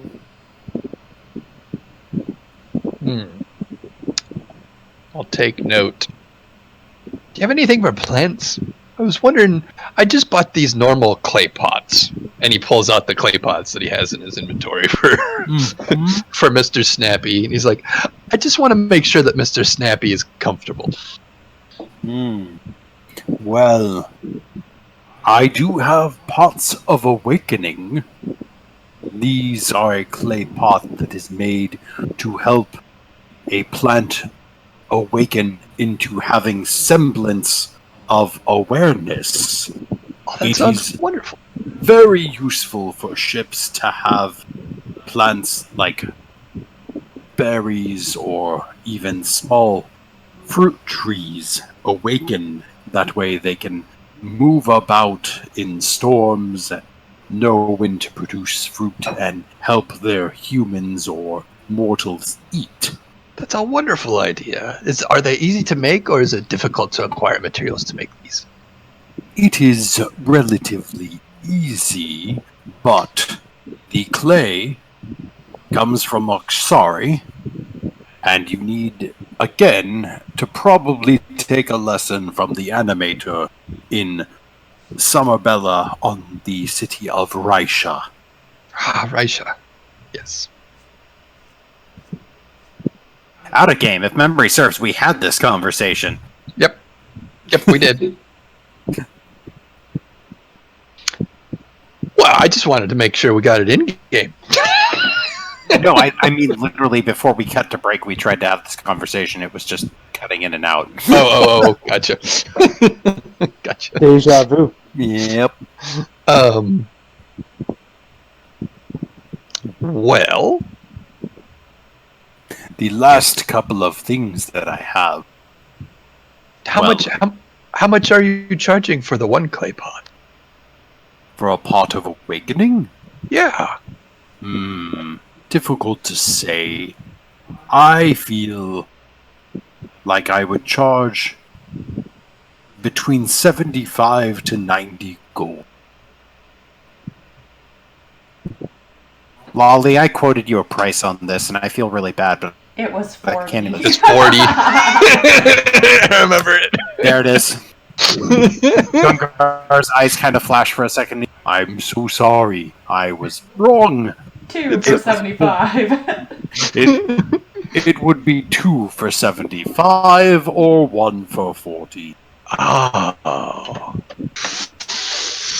Ooh, I do. 2 for 75. Your group owes me 300 gold.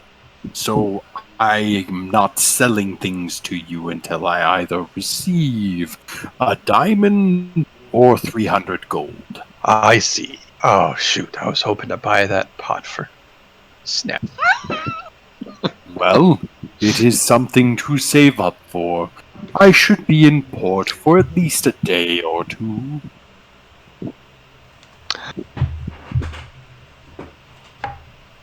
Well, that's good to know. And I would appreciate any help and collaboration on making some more pots. Well, standardly I charge for my services, but if you pick me up at sea like this, I could come round towards helping you. Next time I have clay from Roxari, I will save some for you. Perfect.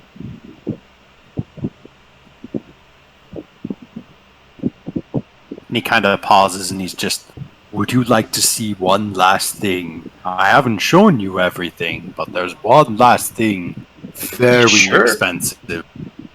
and he Sure. pulls out from a bag of holding a rod. And then he starts to unfold it. And at first it unfolds in a quarter, and then to the half, and then to the 3/4. And then once it gets to the 3/4, he pops it, and little spokes come out, and you realize it's a wheel. This is a wheel of wind and water. When mounted at the helm of either a magical ship or, And he kind of smiles. if it was mounted, oh say to an airship, It allows the user, if they have a tattoo, to control the ship with their mind from a certain distance. How far is that distance? Well, it is not listed, and I have not seen it in action. Sorry.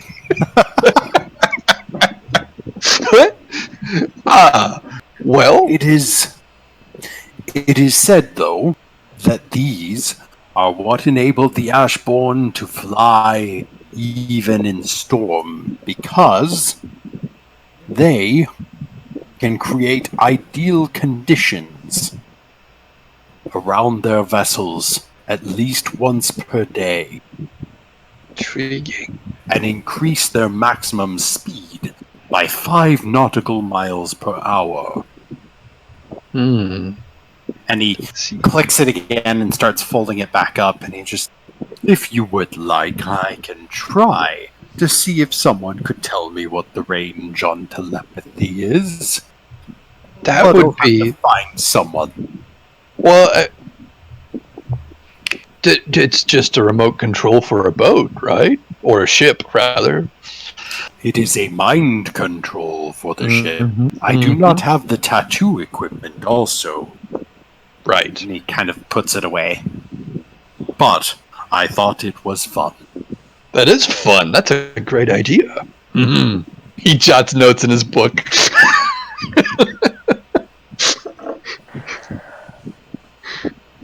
Mm-hmm. Mm-hmm.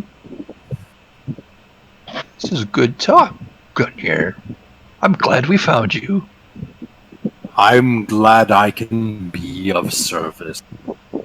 Just remember, if you see skywriting, it's probably me. Not too many mages experiment with skywriting. Perhaps we should get some sending stones for each other. He kind of laughs and just...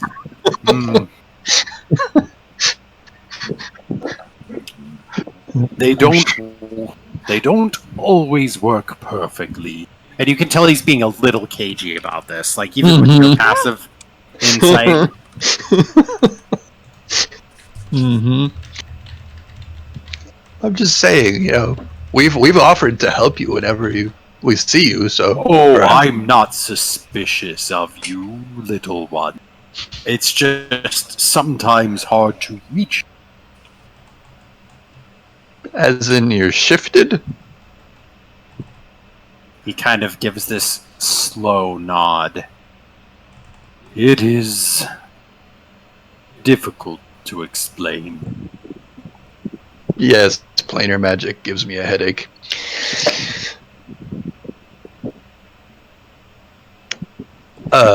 If you want to push him, you can roll a persuasion check, but he's not telling you anything else without that. Actually, I'm gonna push him a little bit, so I'll roll persuasion, but it's more in. It's basically, I was gonna say, do the transmission stones work through planes? Because that's probably the issue if they don't always work clearly. And my roll was I don't think I have any persuasion. I have 0 persuasion, so it's a straight 14. Okay. Let's see how he feels. Skywriting isn't always positive. You get this kind of smile from him, which he has to shift his trunk to the side to kind of do. Mm-hmm. So you can see it. Mm-hmm.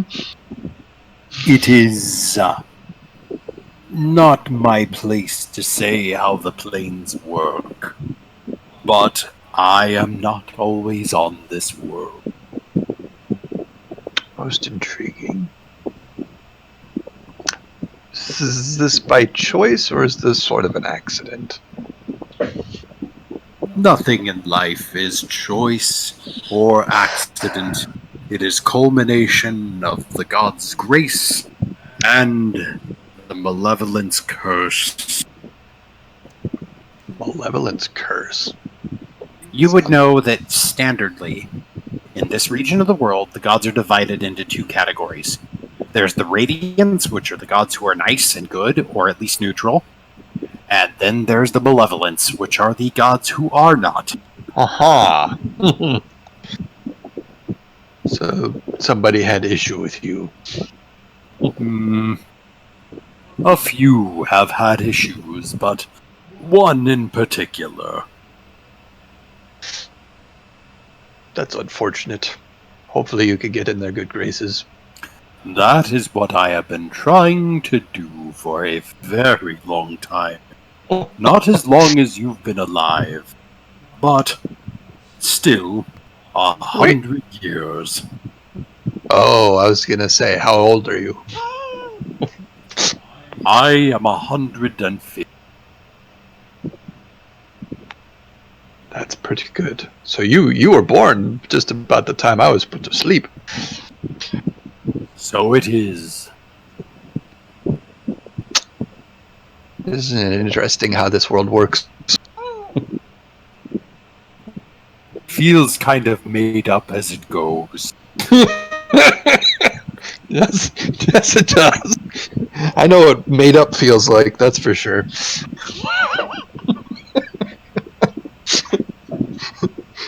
Now that's meta.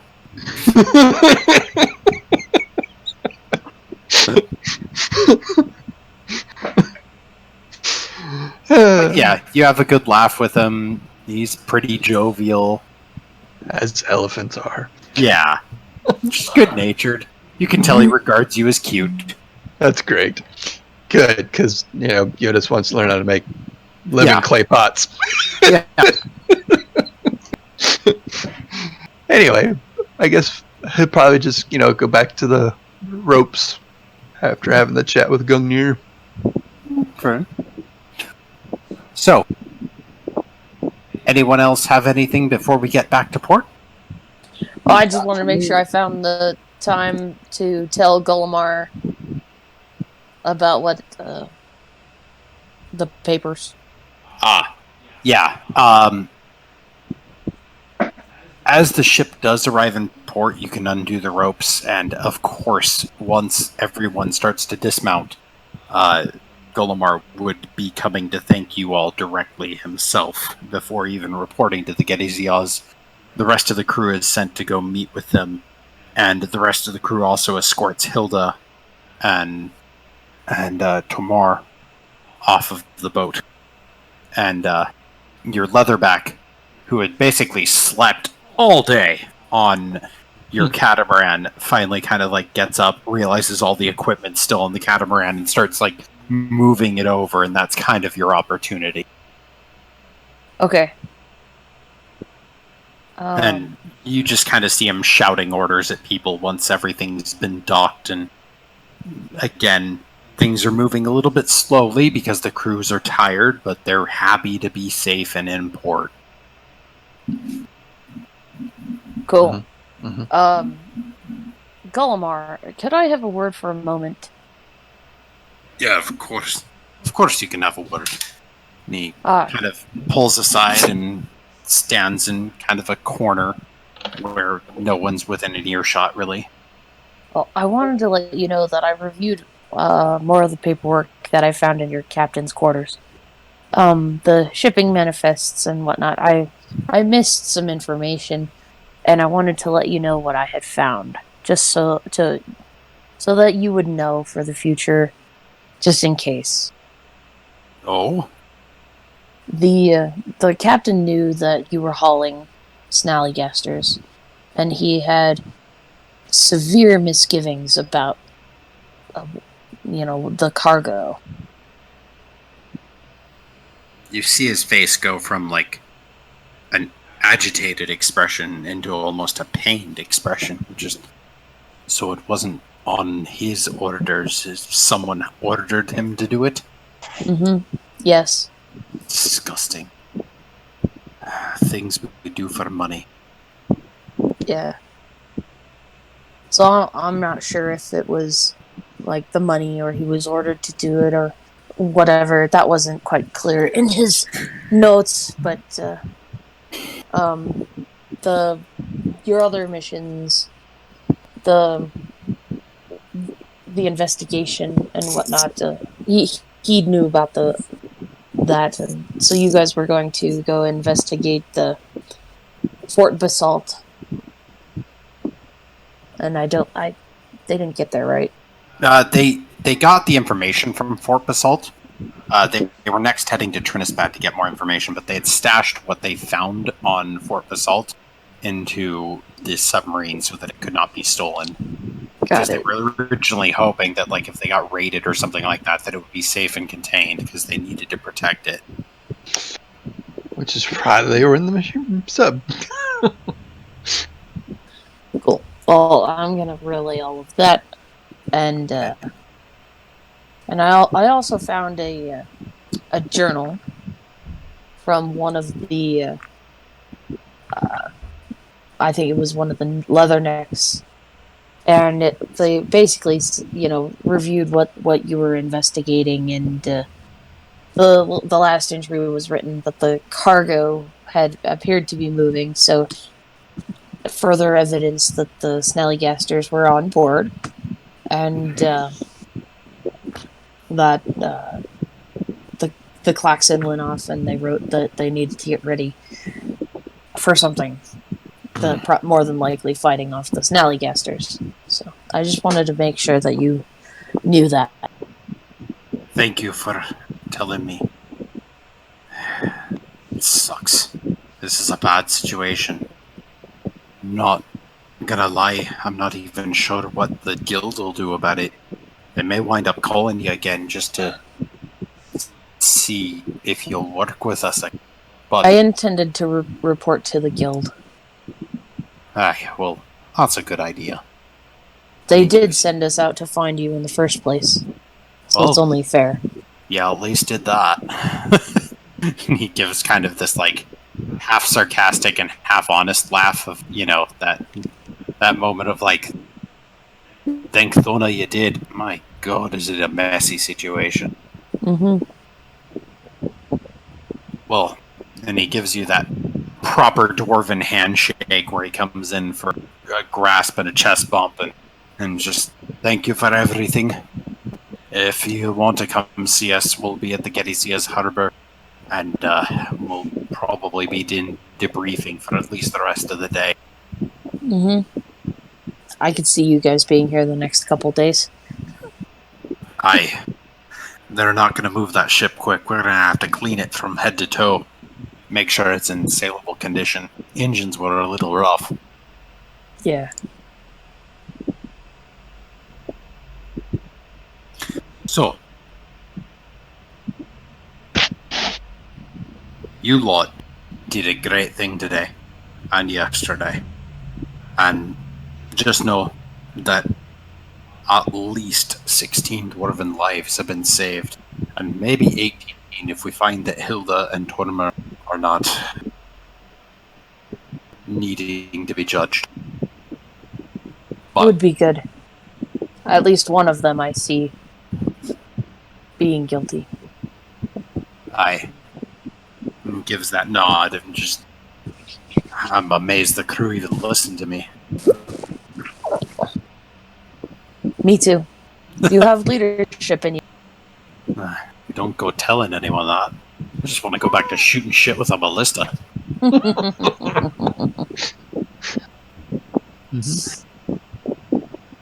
With that, he kind of takes his leave and goes back to ordering men around, and you hear him basically trying to look busy afterwards, like he's trying to find a purpose there.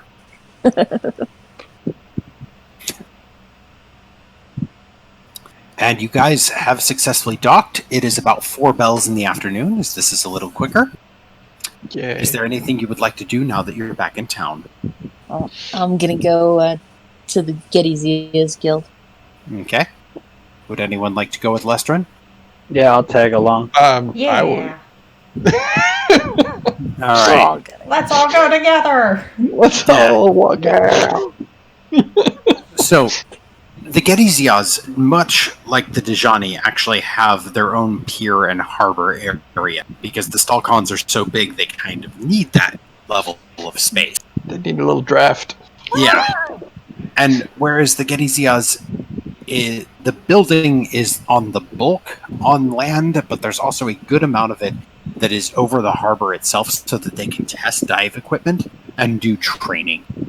Mhm. And as you walk up towards their building, it is very dwarven in nature, with being brutalist style architecture that, despite being in the same white stone as the rest of the city, this is shaped at just straight 90-degree angles. The columns are all about support and bracing, and the roof is only slanted ever so slightly up top to allow for rainwater or tide to slip off of it easily. The entrance is somewhat mundane, aside from the fact that the doors are solid steel, and they are decorated with brass ornaments, and it's a double door that opens up. And above that, you do see their flag flying in their main office, is just hanging directly overhead, with their colors of blue. And give me 1 second to get their guild colors. Hello. No. No, kitty, that's a bad kitty. All right. So their colors are a blue and black, along with essentially an anchor that is actually a mining pick. Okay. And in the entrance of their area is a lot of the dwarves that you had been dealing with off of the ship. They're getting fresh uniforms, they're getting debriefed, checked up on by a couple of the guild members.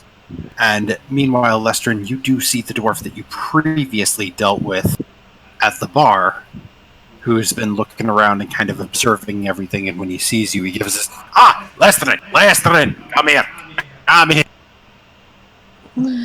Oh, yes. I have his name.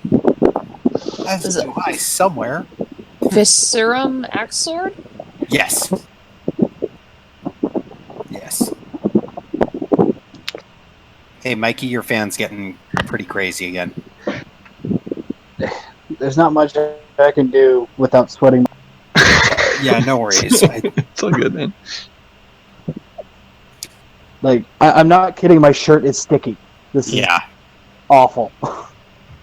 You take your shirt off, then at least the fan will dry the sweat on you and make you feel cooler. Thermodynamics, what can I say? Yeah. Take it off. Take it all off. Don't But then I send have the to picture. take off my headphones. Wow. Spoil They my went fun. there.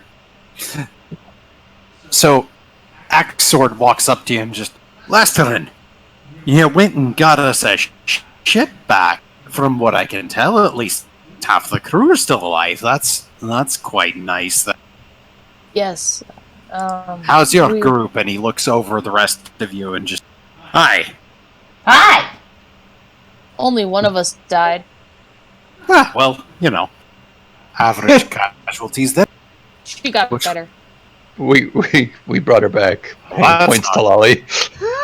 I Well, that's died. Do we not get bonus much pay? Look on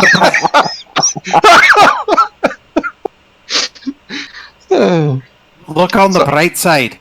If you died and now you're alive, every bit of gold is like a bonus. I don't like Mhm. that. Persuasion!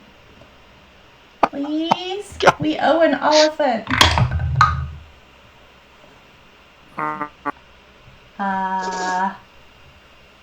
22. After all, I wouldn't have died if I wasn't looking for your stuff. You know what? I accept your terms. You get a bonus for dying. And because you made one of the greatest drinking games I've had in the past decade. So, you're gonna keep doing that anytime you see me at a bar, and I will get you a bonus for dying. Awesome! Good. Thank you! Jyotis raises an eyebrow. What's this drinking game I hear about? Oh, we changed the beer at the bar to whatever flavor she thought tasted good, and it was funny as hell. That sounds And glorious. You see a couple of the people that had also been at the bar who are currently checking over all the dwarves come in, and they turn green at the mere mention of this. That sounds glorious. That sounds like a great game. Aye, it is. So, alright. From what I've been told, you all managed to ship, you managed to find half a crew, and you managed to find that something went really wrong with the crew's leadership. I've been debriefed on most of it. And he kind of looks and just, let's go to my office and we'll talk shop on the actual details of everything. Alright? All right. And he leads you guys down some stairs that are stone-carved stairs with metal rail hand, and it's again that narrow ceiling where the dwarves are not really considering other people. And as you come down, you notice that his office is actually underwater, and there's glass all around, and you can tell that there's various kind of diving equipment that has been in addition to fish naturally just swimming by. It's just like a 10 by 10 room, so it's not very big, but it's effectively quite for a dwarf. So he's made himself a fishbowl outside of his office? Yeah, he's made him a reverse fishbowl. Yay!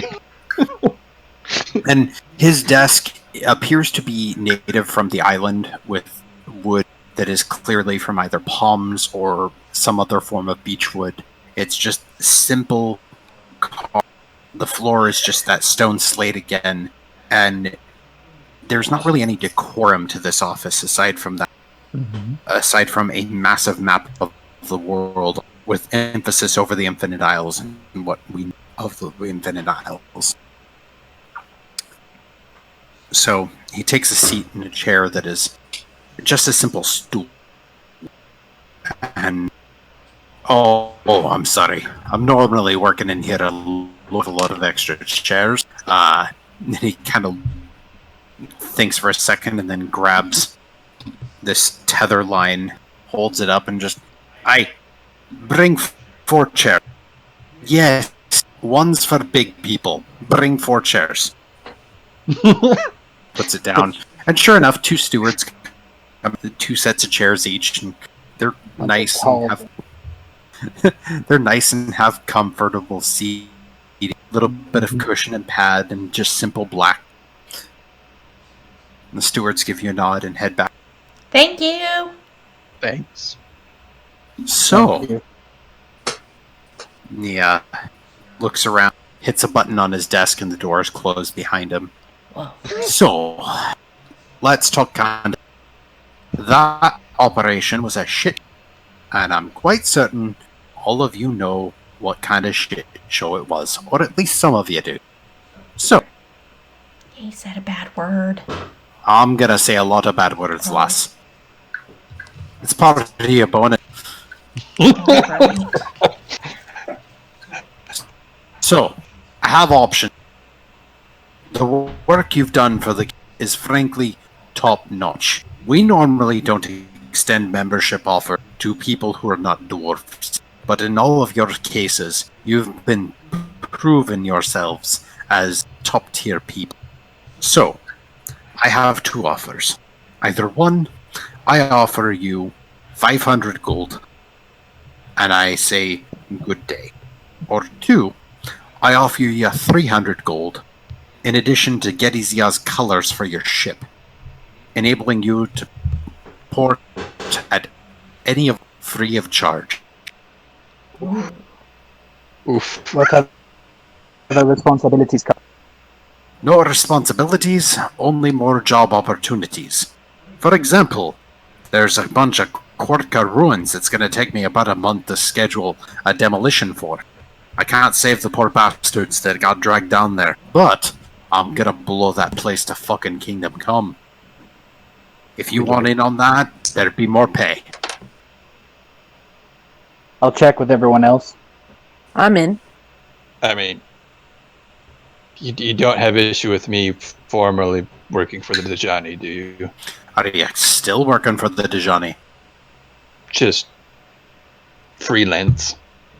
Well, consider this my counteroffer. We pay better, we don't kill our own people, and we're not assholes about expecting perfection all the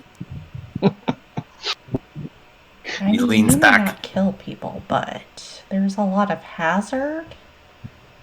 Oh, yeah, there's a lot of hazard. Hence why I'm offering you.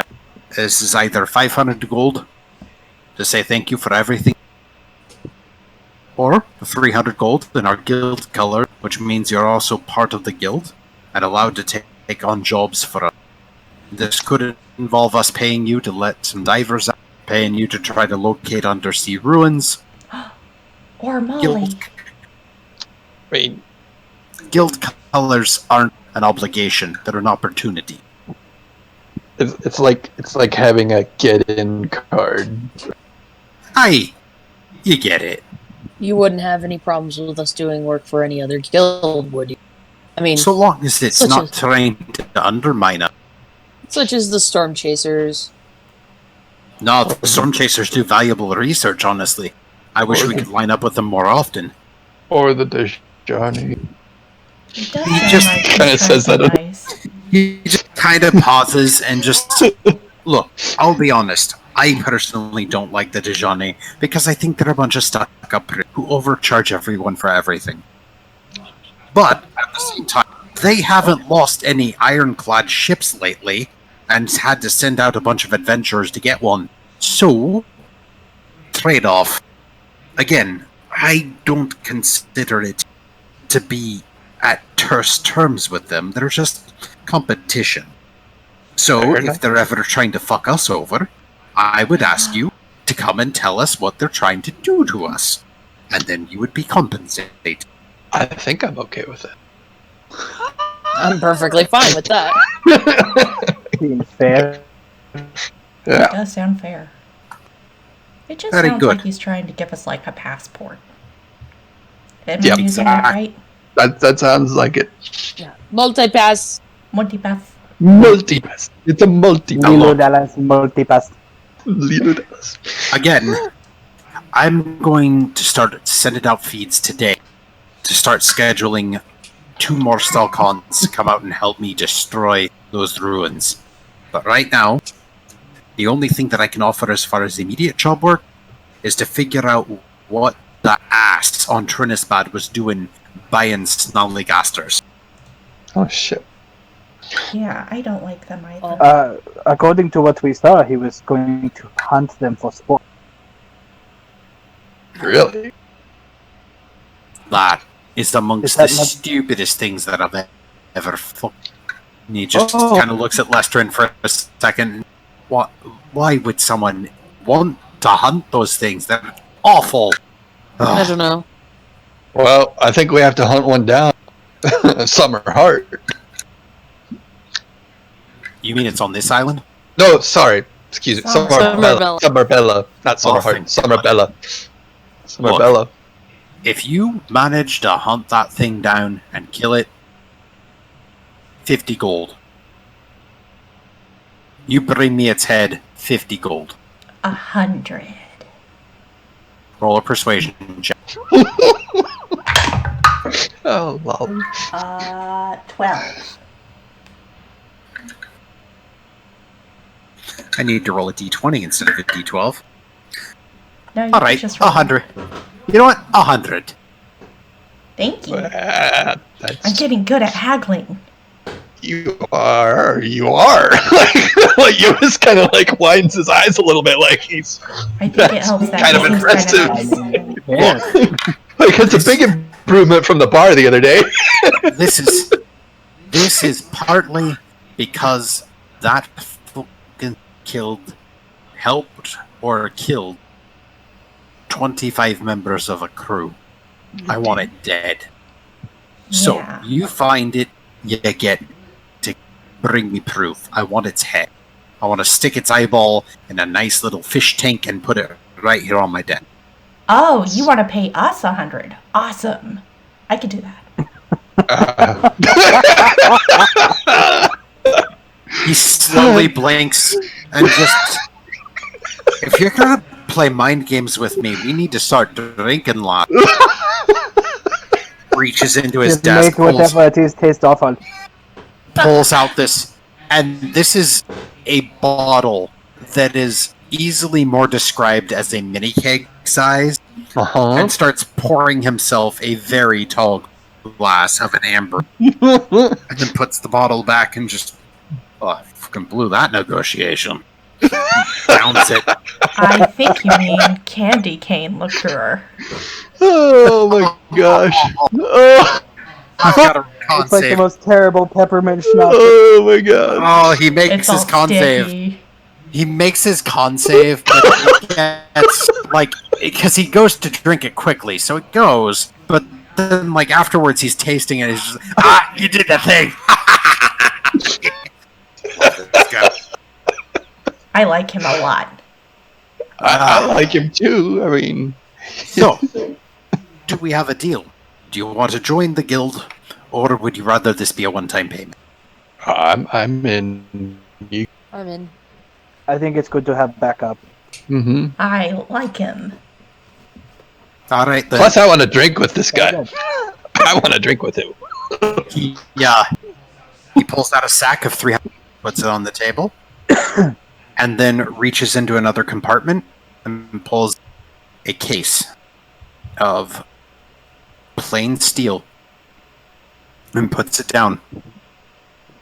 Anytime you either see an ironclad or you're coming into port and want free port at our harbor, our harbors, I should say, fly those colors.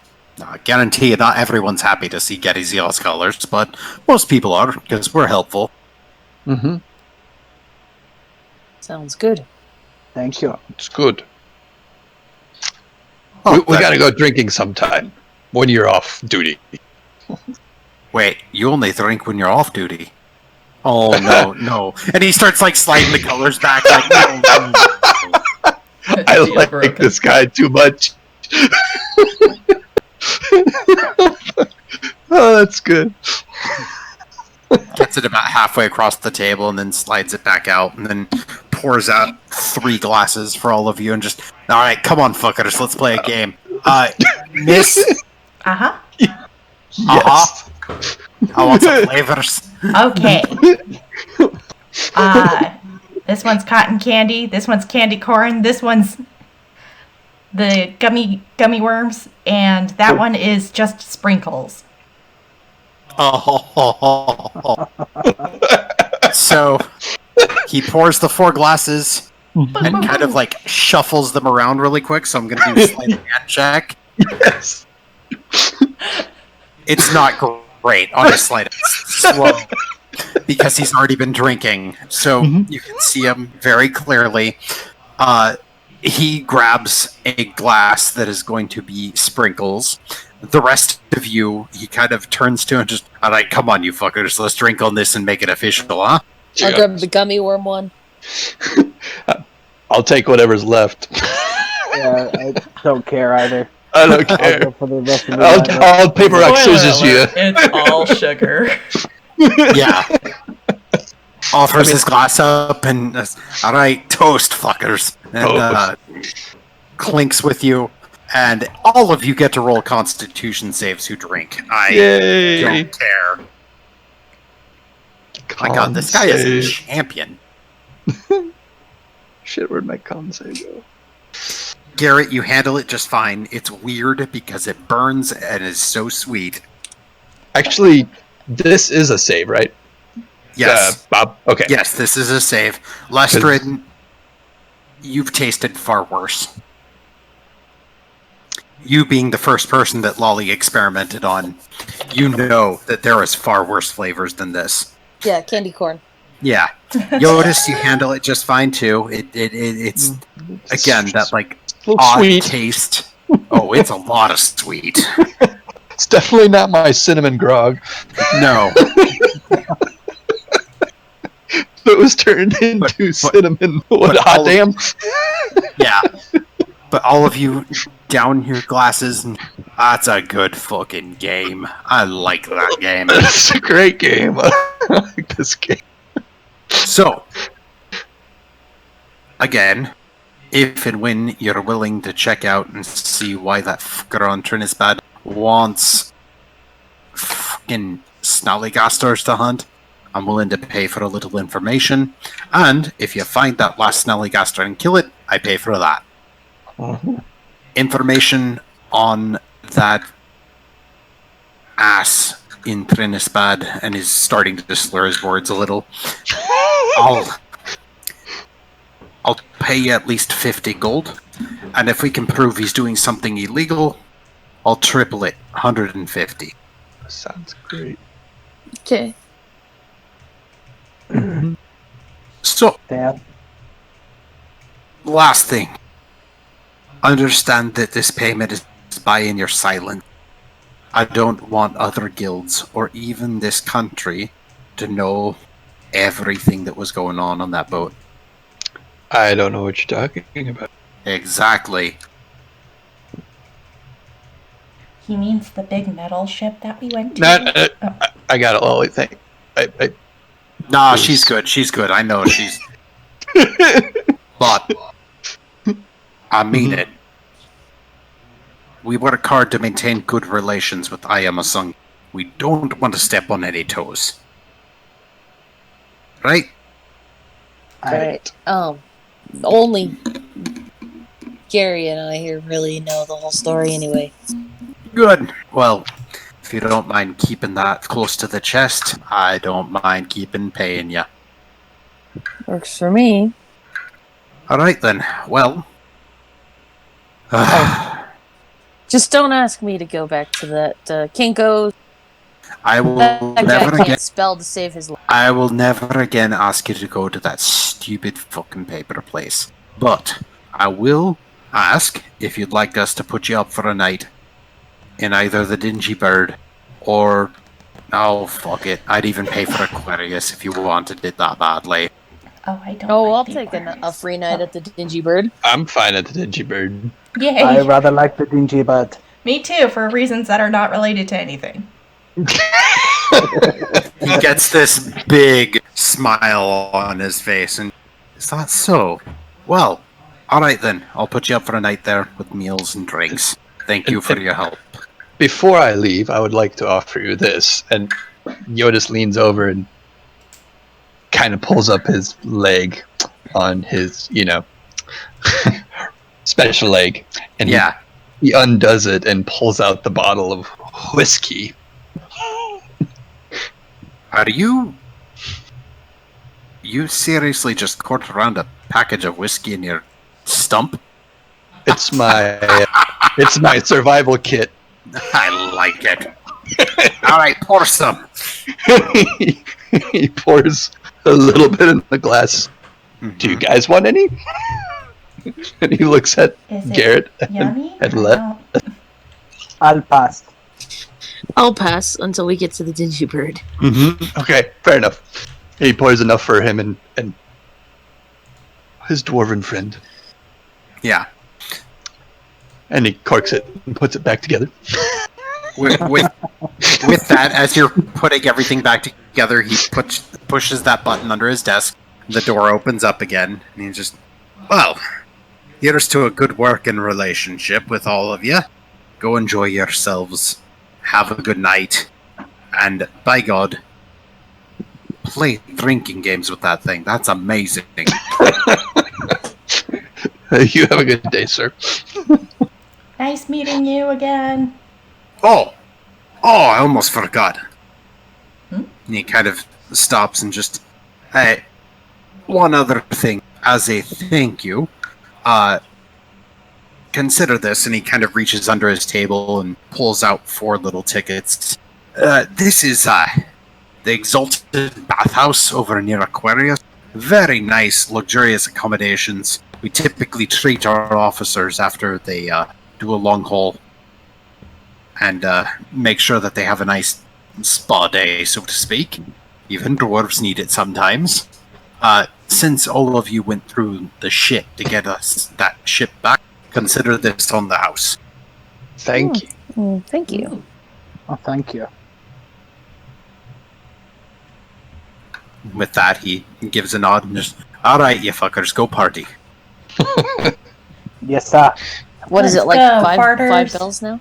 Yeah, 5 Yeah, bells. it's 5 bells. Your ship is now parked at the Geddes Yaz dock, and it will be maintained there. As you guys come up the stairs, one of the stewards offers, like, oh, if you'd like, we will hang that flag for you on the ship. Please. Yes, Sure. please. Very good. And Please do. they take the steel case and they get to it. They go out, and you guys officially now have guild colors. You are Guild colors. members. You are members of the Geddes Yaz Guild. Right. Cool. Yes. Well, I'm gonna go get a bath. That sounds Mhm. like a great plan. Mm-hmm. That All right, sounds guys. good. But, you know, It's currently 11:54, so I think this is probably our best stopping point for now. Mm-hmm. Yes, Sure. please. All right. So, you guys want any post-game discussion tonight? I'm up for a little. Me too. Good job tonight, guys. Again, I was. Whew, man, your perception checks were spot on to avoid combat tonight. That was. Thank I'm God. amazed we made it down there without getting eaten. Oh man. You're welcome. Thank you, Western- Sam. Western kept kept rolling those 11s, and I'm like, all right, potential combat encounter, let's go. And it'd be like, perception checks made, and I'm like, all right, well, they're not the most edible looking, so I'm glad it was a group effort because it was like 2 of us would fail and the other 2 would not fail at all. Yeah. and then the very next roll, it was the opposite. Wow. Anyway. Oh man, I was so happy though that you guys actually found parts of the wreckage, and that you found like my big thing, because I was legitimately like, I don't know if they're going to do this. I think they might just choose to make sure the ship is safe and secure, and especially with the thought that there's another Snallygaster out, they might just try to get back to the Tranquility as fast as possible and nope the fuck out. No. Nope, nope, nope, Well, nope. we had nope. already Nope. been there for a while. If we were going to be attacked by the stupid Snallygaster, it would have done it. Oh yeah, no, it would have done it. I just oh, I'm sorry for getting your guys' goat with the whole like, let's go to break. But I had That to. was funny. No, man. That was a good awesome. break. I love it. Yeah, it worked well. That was great. That was a great cliffhanger. I was like, are we going to be rolling the initiative? Am I going to be shouting to everybody? I was thinking of things when I was getting my cookies. I was like, what could I do to blast a horn? Like, how can I alert everybody on the boat? I have been murdered. Attention, I have been murdered. Attention. I don't know. I have been murdered. It Yay, was like- Janet. oh, I don't think I've been under like 5 hit points yet. No, So- you haven't, because barbarians at low level are the one class that's like, I choose life, and I'm gonna climb through that blood vulture. everyone else gets it a bit more rough. I think the lowest I've been is only like 50%, though. No, Okay. you were knocked down. Oh, that's was The I? fight against the golems in Oh, that's right. Trial of I was prone once. Sahar. Yeah, That's yeah, right. you Yeah. were down, and then when you started to wake up, it hit you again just to make sure that you didn't get up because it left Yeah. you with like 1 HP. That's right. That's right. That battle messed most of us up. Yeah, yeah. Lolly didn't get messed up in that battle. She just got Shriek messed up. did. With the Shadow Hound. Shriek Yeah. did. Yeah, Shriek you and I got Shriek got messed up in that fucked battle. up. The only battle where I really got Lester in a couple of times was with the Mephits, the elementals. Yeah. That battle, because Lestering couldn't reduce the damage, that was the one that was like, ow. Yep. Was that? So, Oh, yeah. In the hall. yeah, Yeah. the exploders. Yep. Like I had the wand, the Yep. opposite wand for one of them, and then I didn't have it for the other, so I Yeah. couldn't do anything. Yeah. That's right. That's right. But yeah, you guys did good tonight. I didn't know if you would also accept an invite to a guild or anything like that yet, because admittedly, this campaign is mostly wrapped around like, what do you guys want to go do? It's there. I was just worried because like Jyotis has pretty good relations with the Dajani yet, so he was like, "Is this?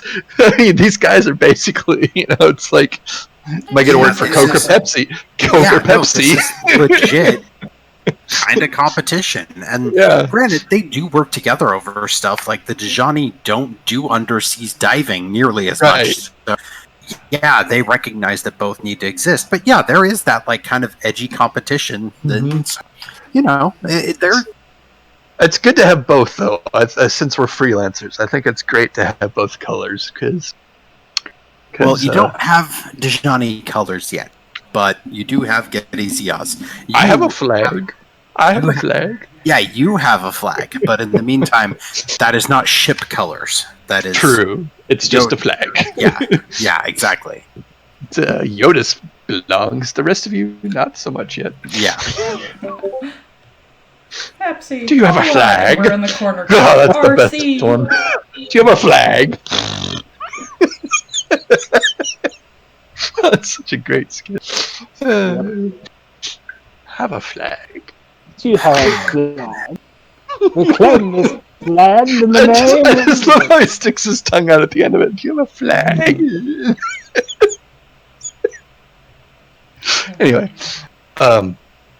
so remember, Bob, how I told you, I think this was maybe 2 times ago, that I was working on a flag too. Yeah. For the Dajani. Yeah. So I had a thought, and I was like, I remember telling, well, yeah, it worked, but the thought was, you know how I told you like a blue background, so I wanted the blue background, like the fancy, like what they would be having hanging in the guild halls would be the fancy version. Mm-hmm. So I was like, you know what? This is D&D. They would have Dreamweave for the fancy ones in the guild halls, so that the flag in the